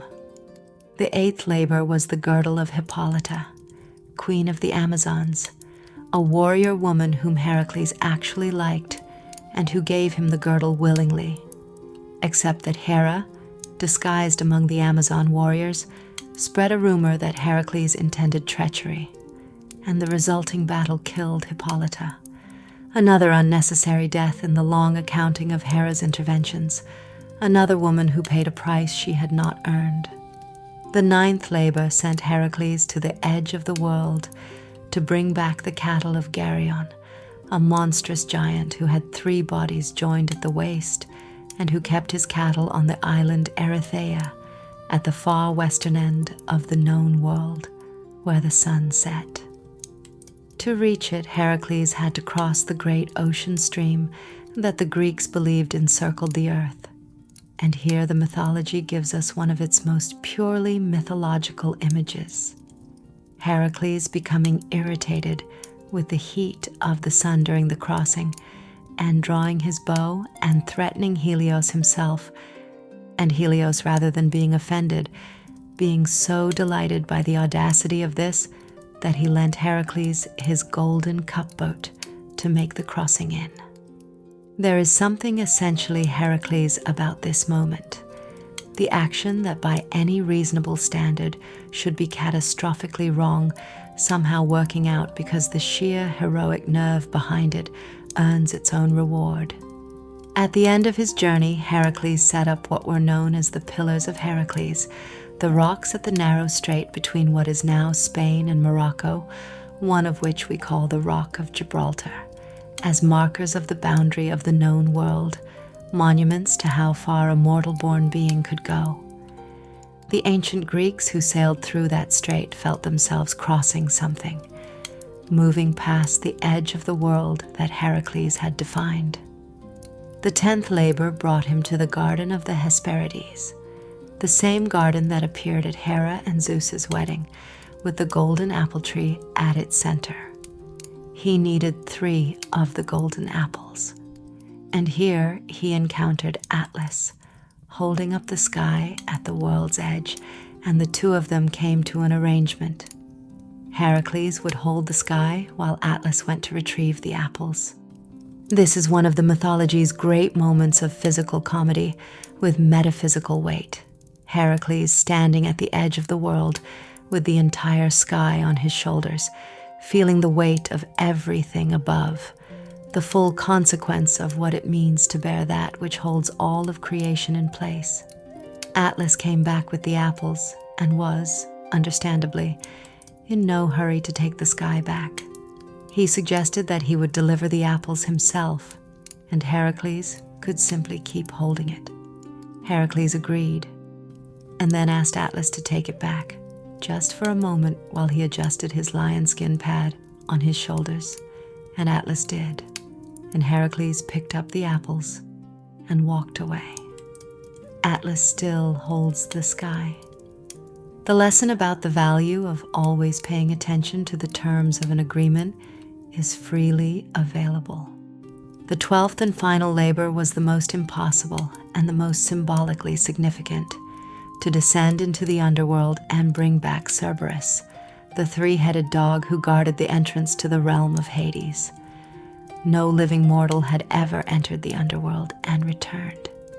The very concept was a fundamental violation of the boundary between existence and its end. And yet Heracles was initiated into the sacred mysteries at Eleusis before attempting the descent, prepared, as far as a mortal being could be prepared, by the religious technologies that the Greeks believed offered some understanding of what lay beyond death. And then he went down. The underworld receives Heracles with a response that is, in its own way, deeply revealing about the nature of divine reality, as the ancient Greeks understood it. The dead fled from him, terrified, all except Medusa's ghost and the hero Meleager. Hades himself, that impartial, thorough, entirely unsentimental god, agreed to let Heracles take Cerberus on the condition that he use no weapons, only his bare hands. And Heracles found Cerberus and wrestled all three heads simultaneously until the dog yielded, and then led him up out of the underworld into the light of the living world, where Eurystheus, true to form, promptly dove back into his jar at the sight of the beast and told Heracles to take it back, which Heracles did. The 12 labors were complete. The expiation was technically achieved, but the mythology was not finished with Heracles, because the mythology understood something important, that the external tasks were in some ways the easier part, and that the internal work, the ongoing effort to live with what he had done, to maintain his essential decency against the forces that conspired to undo it, to be fully human and fully heroic simultaneously. That work was never complete and never would be. There were other labors after the official 12, other monsters and tyrants and impossible situations that Heracles moved through, because this was simply the shape of his existence, an existence defined by the encounter with whatever was wrong in the world and the application of extraordinary force to the problem of making it right. He sailed with the Argonauts for a time, until the expedition was separated from him by a strange and melancholy series of events involving his beloved companion Hylas, who was pulled into a spring by nymphs enchanted by his beauty, and Heracles searching for him along the shore, calling his name, until the ship left without him. He founded cities. He fought wars. He was briefly enslaved to the Lydian queen Omphale, who wore his lion skin and carried his club while he spun wool in women's clothing. The mythology offers this humiliating interlude without extensive commentary, which is somehow more powerful than commentary would be. And then he fell in love with Deianira. He won her in a wrestling match against the river god Achelous, whose power was the power of rivers to change their shape. He transformed himself into a bull and then into a serpent, and then back again. But Heracles held on through every transformation and finally broke off one of his horns, which became the original cornucopia, the horn of plenty, because rivers that have been mastered bring abundance to the land. He married Deianira and was genuinely happy in the way he had been genuinely happy with Megara, that particular happiness of the warrior who has found someone worth coming home to. The centaur Nessus came between them. Centaurs occupy a complicated position in Greek mythology. They are creatures of duality, the human and the animal uneasily combined, most of them displaying the worst qualities of both natures rather than the best. Nessus offered to carry Deianira across a river, and in mid-crossing attempted to assault her. Heracles, on the far bank, shot him with one of his arrows. The arrows dipped in the poison of the Lernaean Hydra, effectively the most deadly substance in the mythological world. A poison that caused damage so comprehensive and so agonizing that it makes the modern medical understanding of toxicology seem almost quaint. Nessus, dying, whispered to Deianira that his blood was a love charm, that if she ever feared losing Heracles' affections, she should anoint a garment with it and give it to her husband to wear. Deianira kept the blood. She kept it for years, not using it, hoping never to need it. And then came the day when Heracles, on a military campaign, became enamored of a captive princess named Iole, and sent home asking Deianira to send him a fine robe for a religious ceremony. Deianira, in the grip of the specific kind of fear that belongs to people who love deeply and have reason to be uncertain of their position, anointed the robe with Nessus's blood and sent it. The robe adhered to Heracles' skin, the Hydra's poison, preserved in the centaur's blood, activated in the heat of the sun and of Heracles' own divine fire. And what it did cannot be adequately described without abandoning the peaceful tone of a bedtime story for something far more disturbing. He tore at the robe and tore off his own flesh with it. He was in agony beyond the capacity of any mortal to endure, and beyond the capacity of his divine strength to overcome. Because divine strength is not the same as divine invulnerability, and Heracles had always been mortal enough to suffer in ways the gods could not. He was carried to the mountain Oeta, and there, understanding that what was happening to him could not be survived, he built his own funeral pyre and lay down on it. His friend Philoctetes lit the pyre, or his companion Poeas, depending on the tradition. In either case, the one who lit it received Heracles' great bow and arrows as a gift, which would matter enormously decades later at Troy, but that is another chapter's story. What matters here is the pyre and what happened next. Deianira, understanding what the robe had done, had already killed herself. Nessus had his revenge from beyond death, as the poisoned and the betrayed sometimes do, not through any action of his own, but through the simple architecture of cause and effect. The particular way that fear and love and bad information can combine into tragedy without requiring anyone to be simply and straightforwardly evil. Deianira was not evil. Nessus was malicious but also dying. Heracles was faithful in his way, though his way was insufficient. The tragedy distributed itself across everyone involved with the thoroughness of water finding every crack. But Heracles did not simply die.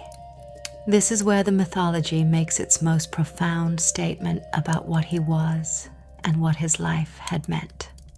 As the pyre burned, the mortal portion of him, the portion that had been Alcmaeon's son, that had suffered and loved and killed and wept and held the sky and gone into death and come back, that portion was consumed, and the divine portion, Zeus's inheritance, rose from the fire. There was thunder, there were clouds. Athena descended in her chariot and carried Heracles upward to Olympus, where Zeus received him and placed him among the immortal gods.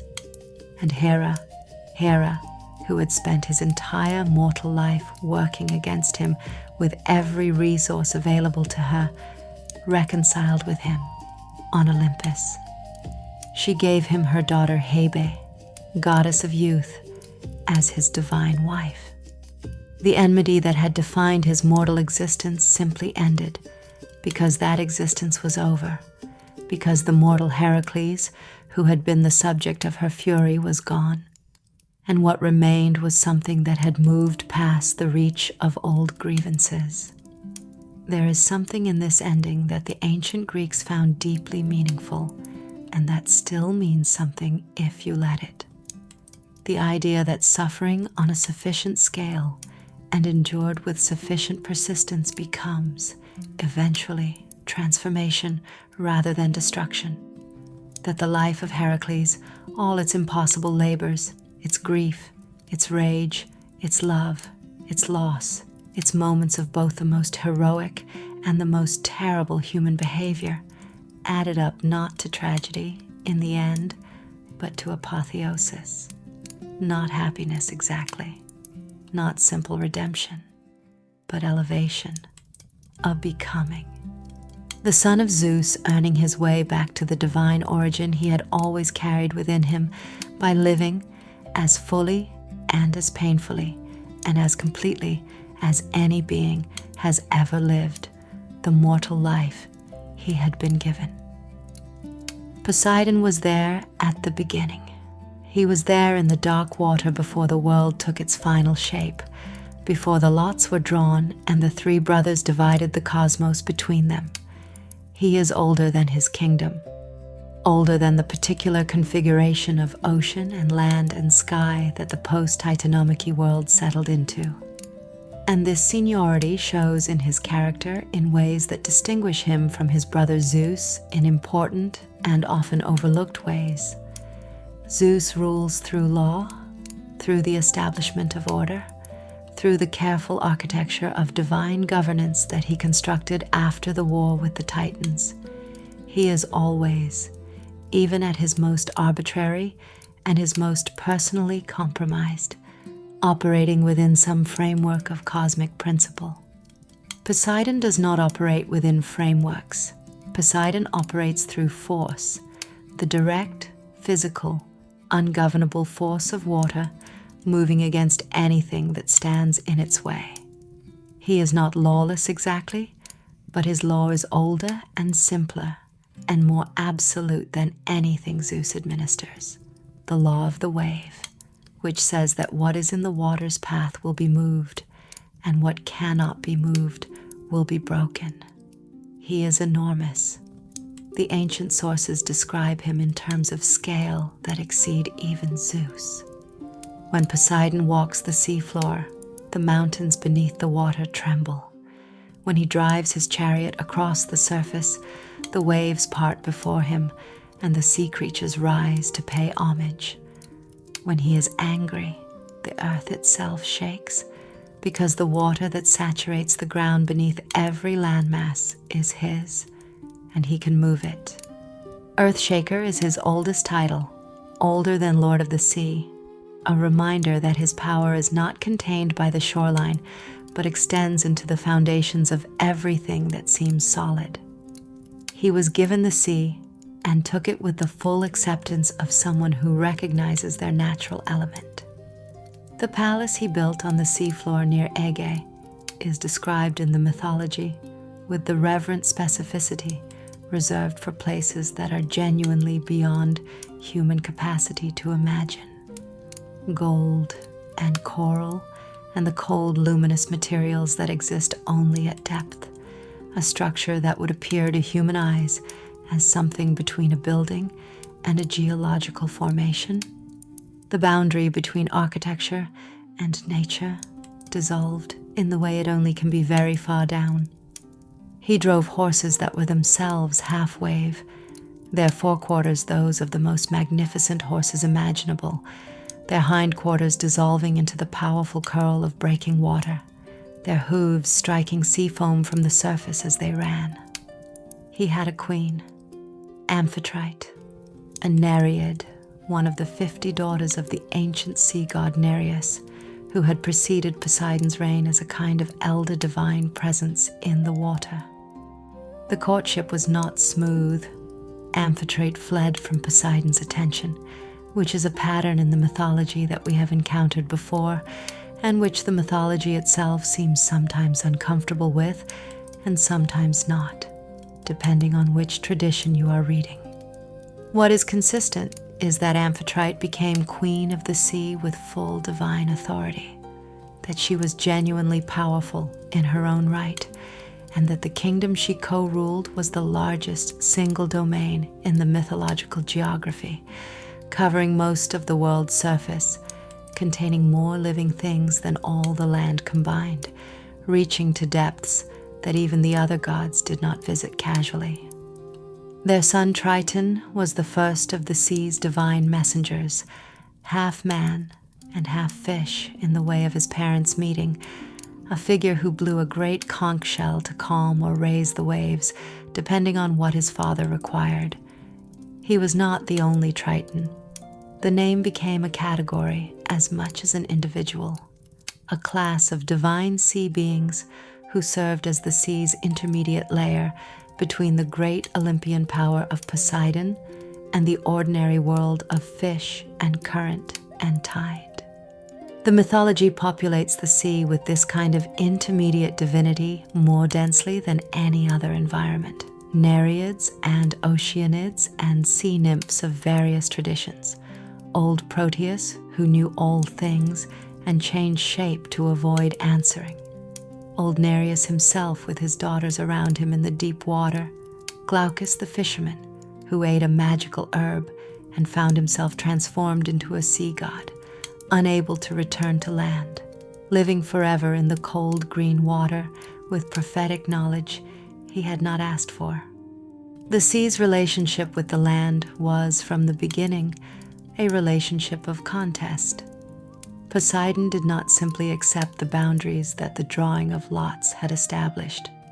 He was competitive in the specific way of someone who knows they are powerful and resents any suggestion that this power has limits.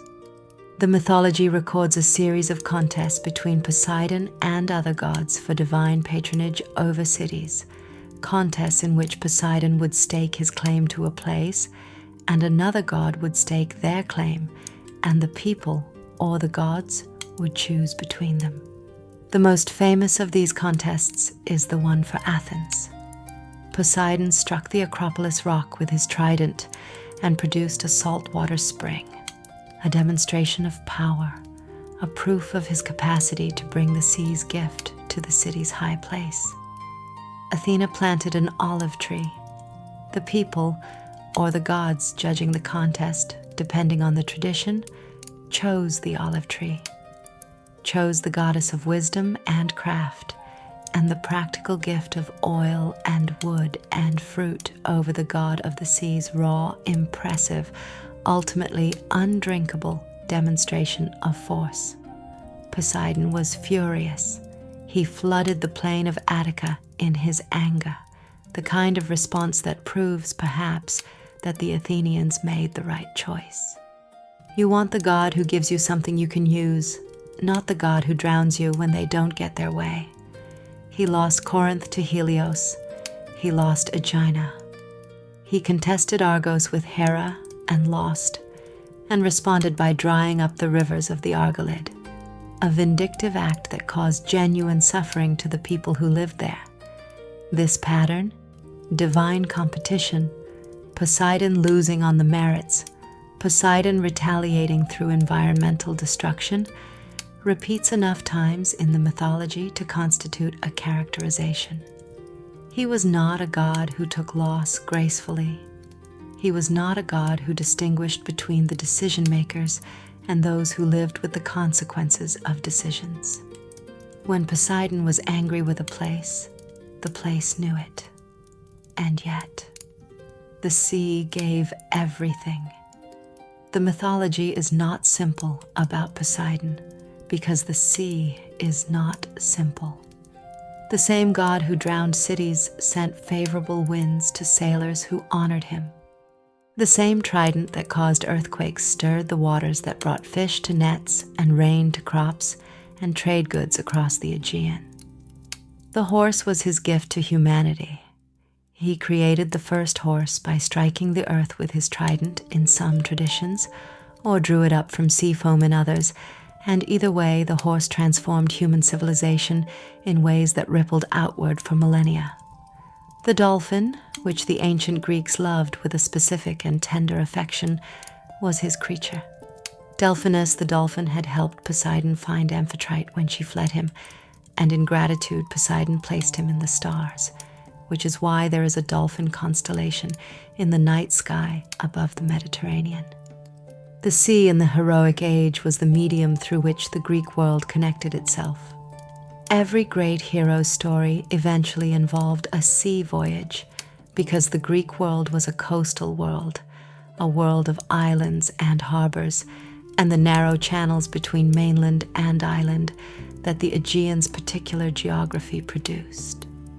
Perseus flew over the sea on winged sandals to find the Gorgons at the world's edge. The Argonauts sailed the Argo through the clashing rocks and into the Black Sea in pursuit of the Golden Fleece. Theseus sailed to Crete and back with a ship that the Athenians maintained for centuries afterward, replacing plank after plank as wood rotted, until philosophers began asking at what point the ship of Theseus became a different ship.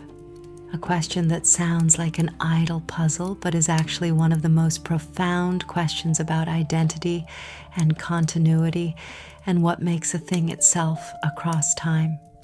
Perseus deserves his moment here because he is in some ways the original Greek hero, the template from which all subsequent heroic stories are cut, the first to establish the pattern that Heracles and Theseus and the rest would follow and vary.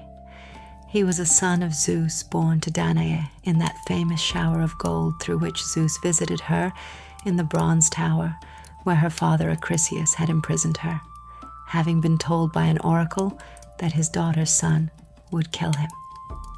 Acrisius responded to Danae's pregnancy with the kind of decisive action that accomplishes nothing except the confirmation of the prophecy. He put mother and infant in a wooden chest and threw it into the sea, correctly reasoning that he could not kill them directly without risking divine punishment, but apparently believing that drowning them indirectly would somehow not count. Poseidon calmed the water around the chest, which arrived safely on the island of Seriphos, because the sea's king had his own sense of which mortals deserved his mercy, and infants in boxes apparently qualified. Perseus grew up on Seriphos and eventually accepted the impossible quest to bring back the head of Medusa, one of the three Gorgons, the only mortal one, whose gaze turned anyone who looked at her directly to stone.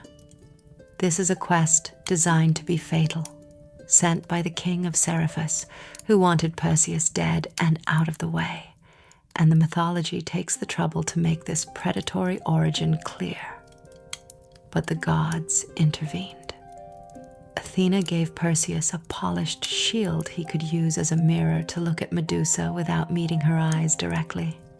Hermes gave him the winged sandals and a kibisis, a special bag to carry the head in without being affected by its power.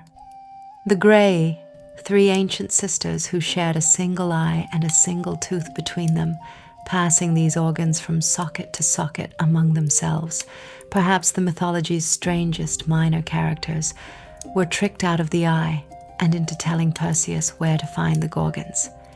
He flew to the world's edge, found the Gorgons sleeping, and cut off Medusa's head with a single blow, looking only at her reflection.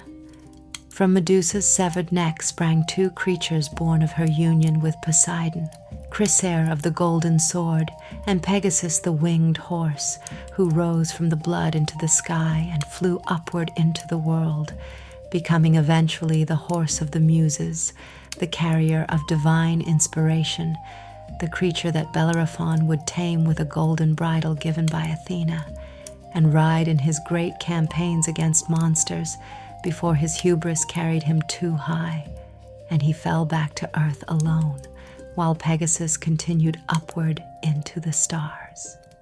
Perseus, carrying Medusa's head, flew back across the world. On the way, he found Andromeda, an Ethiopian princess chained to a sea cliff as a sacrifice to a sea monster, offered up by her kingdom to satisfy Poseidon's wrath at her mother Cassiopeia's boast that Andromeda was more beautiful than the Nereids. The sea monster rose from the water while Perseus watched from above, enormous and ancient and entirely certain of its meal. Perseus showed it Medusa's head. Stone was the sea monster's ending, breaking apart on the seafloor in pieces that the tide would scatter. Perseus unchained Andromeda, married her over the objections of her previously contracted fiancé, who was also turned to stone, along with his considerable army, in one of the mythology's more efficiently resolved love triangle conflicts, and eventually returned to Greece to fulfill the oracle's prophecy in the exact unintentional way that oracles always are fulfilled, killing his grandfather Acrisius with a discus throw at athletic games. An accident, a thing that happened despite every effort to prevent it, because the oracle was the oracle, and prophecy in the Greek understanding was not a prediction of the probable, but a statement of the inevitable. Theseus of Athens is the hero who mirrors Heracles most explicitly. Same divine parentage pattern, same series of monster-clearing labors, same deeply complicated relationship with women, same tendency toward tragedy that arrives just when things seem stable. He was the son of Aegeus, king of Athens, and also, possibly simultaneously, the mythology is comfortable with this ambiguity, the son of Poseidon, who visited his mother Aethra the same night Aegeus did. This dual parentage gives Theseus something useful in the mythology: the mortal authority of a legitimate heir and the divine protection of the sea god, a combination that proves necessary for the range of things the story requires him to do. His great labor was the Minotaur. Every 9 years, or every year in some traditions, Athens was required to send 7 young men and 7 young women to Crete as tribute, to be fed to the Minotaur, who lived in the labyrinth beneath the palace of Knossos. The Minotaur was the consequence of another of Poseidon's punishments. King Minos of Crete had received a magnificent white bull from Poseidon as a gift meant to be sacrificed, but the bull was too beautiful, and Minos kept it, and Poseidon responded by causing Minos's wife Pasiphae to conceive a monstrous desire for the bull, from which union the Minotaur, half man, half bull, entirely catastrophic, was born. The labyrinth was built by Daedalus, the greatest craftsman in the mortal world, designed specifically to contain the Minotaur in a space from which nothing that entered could find its way out. Theseus volunteered as one of the tribute youths, sailed to Crete, and there encountered Ariadne, daughter of Minos, who fell in love with him in the way of mythology, immediately and completely, and gave him the solution to the labyrinth in the form of a ball of thread, which he unspooled as he went in and followed back when he came out, having found the Minotaur in the dark center and killed it with his bare hands or with a sword, depending on the tradition. He escaped with Ariadne, sailed for Athens, and then, in one of the mythology's more troubling hero moments, left her asleep on the island of Naxos and sailed on without her. The mythology offers several explanations for this. Divine command from Dionysus, who wanted Ariadne for himself. A simple failure of character in a man who was better at the adventure than the aftermath. A forgotten obligation that tragedy theory requires. None of them fully satisfy. Ariadne woke alone on an island and found a god waiting for her, and became divine, which is perhaps the mythology's way of insisting that she was owed something better than what she got from the man she saved. Theseus, sailing home, forgot to change his black sails to white, the agreed signal to his father Aegeus that he had survived.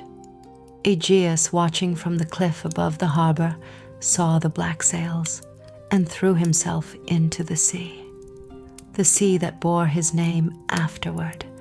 Every map of the Greek world carries that grief. The Aegean, named for a father who died of a misunderstanding, who fell into the arms of the sea god before his son could come home and tell him he had survived. The Argonauts gathered the greatest heroes of the generation just before the Trojan War, Jason and Heracles, and Orpheus, and Castor, and Polydeuces, and Atalanta, the huntress, and 50 others, the finest fighters and sailors the Greek world could produce, sailing in the Argo to the far shore of the Black Sea to retrieve the golden fleece, the skin of the divine golden ram that hung in the sacred grove of Ares in Colchis, guarded by a serpent that never slept. The voyage there was a tour of the mythological world's geography, the clashing rocks that smashed ships at the entrance to the Black Sea, defeated by releasing a dove and rowing through in the gap before they closed again. The island of Lemnos, where the women had killed all the men, the country of the Amazons, the rock where Prometheus was chained, the eagle coming and going overhead. Jason succeeded at the tasks Colchis' king Aeetes set him, plowing a field with fire-breathing bulls and sowing it with dragon's teeth that grew into armed warriors, which he defeated by throwing a stone among them, so they fought each other. Because Medea, the king's daughter, and a priestess of Hecate with genuine magical power, loved him and helped him in ways that without her help would simply have been fatal. She killed the serpent guarding the fleece. She helped him escape. She killed her own brother Absyrtus to slow her father's pursuit, scattering the pieces of him in the sea so Aeetes had to stop and collect them for burial. She left everything she knew for Jason, crossing the sea to a world that was not hers. Jason married her. He benefited from everything she knew and everything she could do.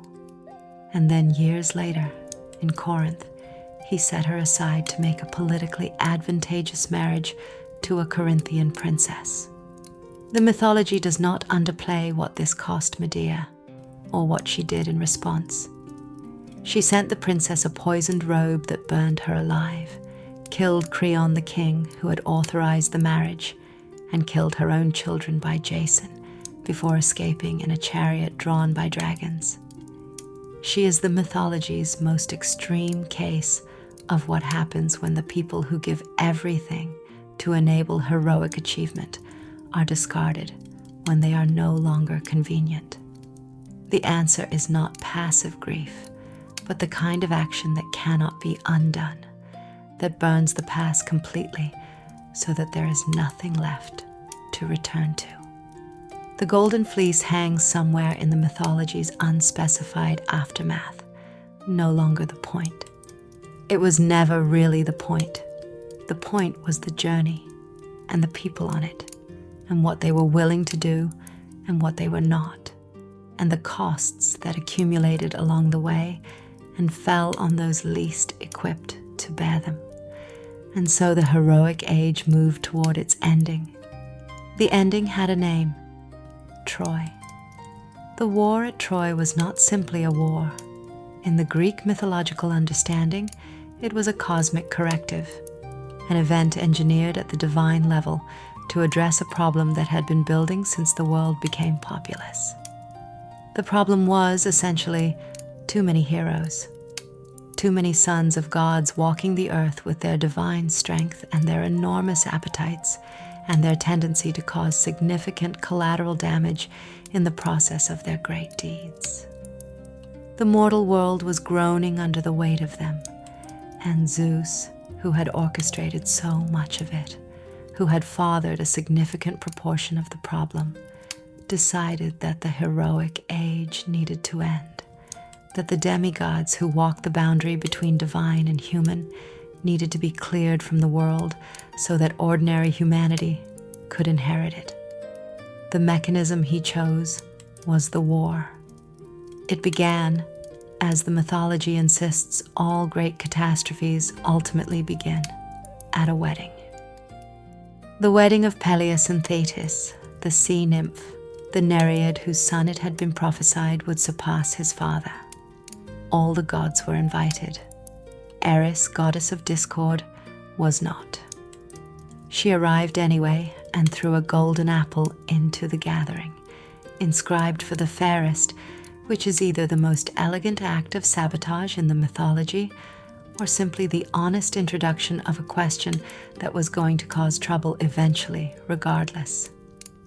3 goddesses claimed the apple: Hera, Athena, and Aphrodite. Zeus, with the political instincts of someone who has been married to Hera for a very long time, declined to judge between them and assigned the task to a mortal, Paris, Prince of Troy, who was living as a shepherd on Mount Ida because his own birth had been attended by a prophecy that he would be the ruin of his city. And his father Priam had sent him away rather than kill him, because parents in the mythology consistently cannot bring themselves to prevent the prophecies about their children, which is perhaps the most human thing about them. Each goddess offered Paris a bribe. Hera offered power, kingdoms, dominion, the authority to rule. Athena offered wisdom and skill in battle, the capacity to be the greatest of warriors and strategists. Aphrodite offered him the most beautiful woman in the world. Paris chose Aphrodite's gift. This choice, and everything that followed from it, is one of the mythology's most structurally elegant disasters, because the most beautiful woman in the world was Helen, wife of Menelaus, king of Sparta, and her availability required Paris to take her from her husband, which required the entire Greek world to go to war to get her back. The mythology debates whether Helen went willingly, whether it was love or abduction, whether Paris was a seducer or a thief, whether Helen was a victim or a participant. Homer's Iliad holds the complexity open rather than resolving it, which is one of the marks of genuine literary greatness.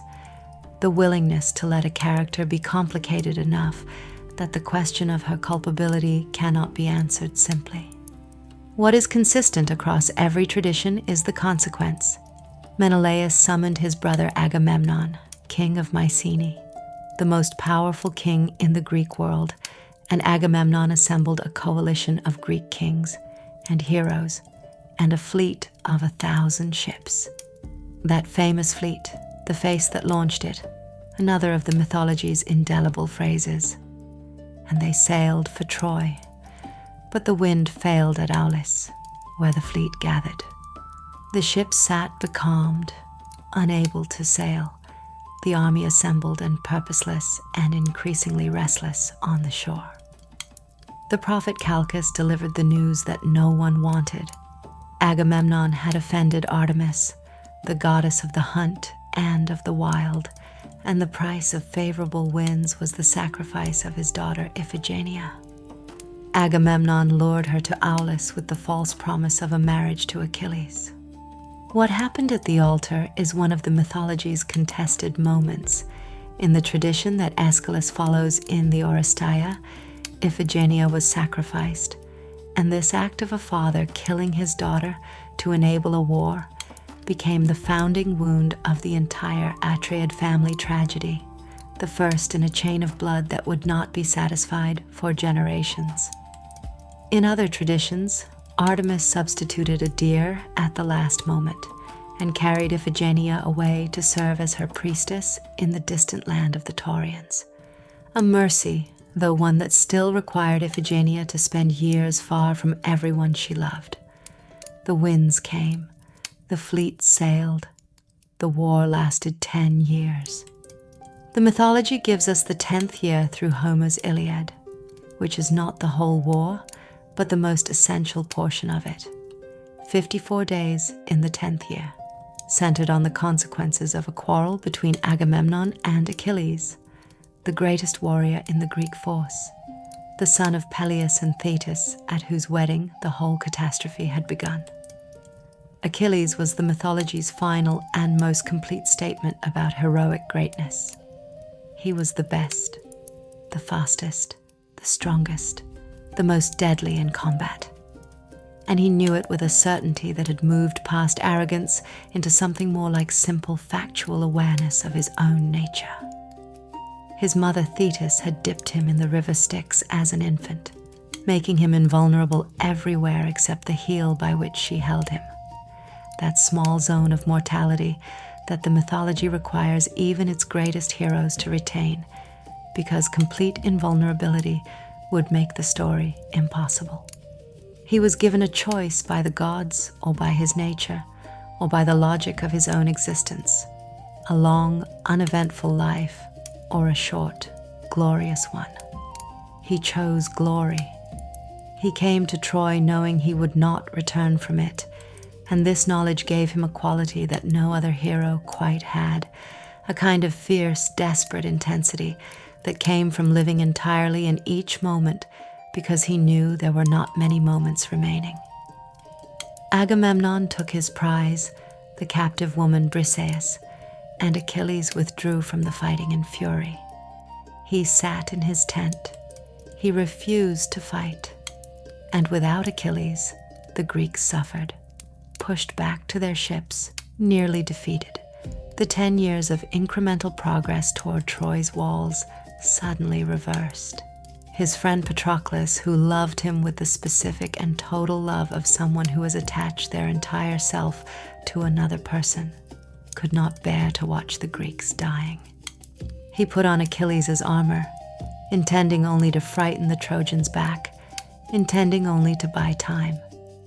Hector, Troy's greatest defender and the best human being in the entire mythology on either side of the war, met Patroclus on the battlefield and killed him, not knowing until afterward whose armor he had taken. Achilles' grief for Patroclus is the Iliad's emotional center, and one of the oldest and most devastating portraits of love and loss in all of literature. His mother Thetis came to him from the sea and found him on the shore and held him while he wept, and the ocean around them was cold and dark, and the war continued to grind on the plain above the beach, while a god-born man held the body of the friend who had died wearing his armor, and understood, in whatever way such things can be understood, that his own choice for a short and glorious life had cost Patroclus his. He went back to the fighting. He killed Hector. He dragged Hector's body behind his chariot around the walls of Troy. Days of this, the rage of grief externalized into an act that the mythology presents as both humanly understandable and clearly wrong. Wrong in the specific Greek sense of transgressing against the proper treatment of the dead, against the dignity that even enemies are owed. And then old Priam, Hector's father, king of Troy, came alone through the Greek lines at night to Achilles' tent, guided by Hermes, and knelt before the man who had killed his son and asked for the body back. He appealed to Achilles' memory of his own father Peleus, old and distant, waiting in Greece for a son who would not return. 2 men, the mythology says, wept together in a tent while the war continued outside, and Achilles returned the body, and there was one night of human connection across the boundary of the war, one night when the grief they shared made enemies into something else, before morning came and everything resumed. Achilles died, as he had always known he would, from an arrow guided by Apollo to his heel. Paris shot it, Paris who had started all of this, and the mythology's irony is precise and deliberate. The man who chose love over power and wisdom brought down the greatest warrior in the world with a weapon that required none of the warrior virtues Achilles had embodied. Troy eventually fell through the stratagem of Odysseus. The wooden horse, the concealed soldiers, the night assault, the burning. And what the Greeks did inside Troy in the hours of its falling is recorded in the mythology, with a frankness about the behavior of victorious armies that modern readers sometimes find uncomfortable, because the mythology does not allow the Greeks to be simply heroes in their victory. They killed old Priam at his altar. They took the women captive. The infant Astyanax, Hector's son, was thrown from the walls. The victors went home carrying the seeds of every disaster that would subsequently befall them, because the gods who had watched the war and taken sides in it and been genuinely invested in its outcome did not let the violations of sacred law pass without consequence. Agamemnon came home to Mycenae and was killed by his wife Clytemnestra and her lover Aegisthus. Clytemnestra's motive, the simple and sufficient one of a mother whose daughter had been sacrificed for a war, a wife who had been left alone for 10 years while her husband fought for another woman's return. Her children, Orestes and Electra, would eventually avenge their father by killing their mother, completing the cycle of family violence that had begun before any of them were born, extending backward to Tantalus and Pelops, and a curse that ran through the family like a river finding the lowest ground. Odysseus spent 10 years finding his way home, harried by Poseidon's wrath. He had blinded Poseidon's son, Polyphemus the Cyclops, an act of survival that was also an act with consequences, because even justifiable injuries to the sea god's children bring the sea god's anger down on you. His journey home is the Odyssey, Homer's second poem, and it is in some ways the deeper one. The Iliad is about the cost of war, but the Odyssey is about the cost of survival, about what 10 years of violence does to a person and whether home is still home when you finally reach it, about whether the self you carried away can be returned to the life that was waiting, about whether Penelope, who waited and resisted and kept the home alive through 20 years of absence, is rewarded or simply confirmed in a patience that the mythology cannot quite decide whether to call heroic or merely expected of her. Helen returned to Sparta with Menelaus. The mythology is quiet about the texture of that return, about what a marriage looks like after a decade of war fought in its name, about what two people say to each other across that specific distance. Some traditions say they lived out their days in peace and passed eventually to the Elysian fields together. Others suggest a coldness, an afterlife of separate accommodations. The mythology, in its wisdom, leaves room for both. Troy burned. The heroic age ended in that fire. The demigods who had filled the world with their impossible deeds were gone. Achilles and Hector and Ajax and Patroclus and all the others, taken by the war or by its aftermath, their bones returned to the earth from which the mortal portion of them had come. What remained was the ordinary world, which is the world we live in, and the stories about what they had done, which are the stories we are still telling. The gods withdrew to a greater distance after Troy, not gone.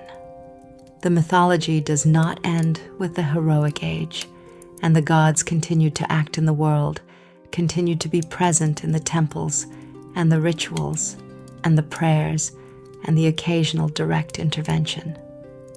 But the age of the hero was over. The age when a person born with divine blood could go out into the world and clear it of monsters by the direct application of extraordinary strength. The age when the divine and the human were close enough to produce offspring that partook of both. That closeness ended. The monsters retreated to the edges of the map. The gods became more abstract, more reached for than encountered. and humanity inherited the cleared ground and began building civilization on it, using the stories of the heroes as templates for what excellence could be and what it cost and what it was worth. Sleep well. The world is still full of monsters and heroes and the complicated love of difficult gods, and morning is coming, and there is work to be done. And you are, by virtue of having been born human in the world these stories were trying to describe, already part of the tradition. Good night.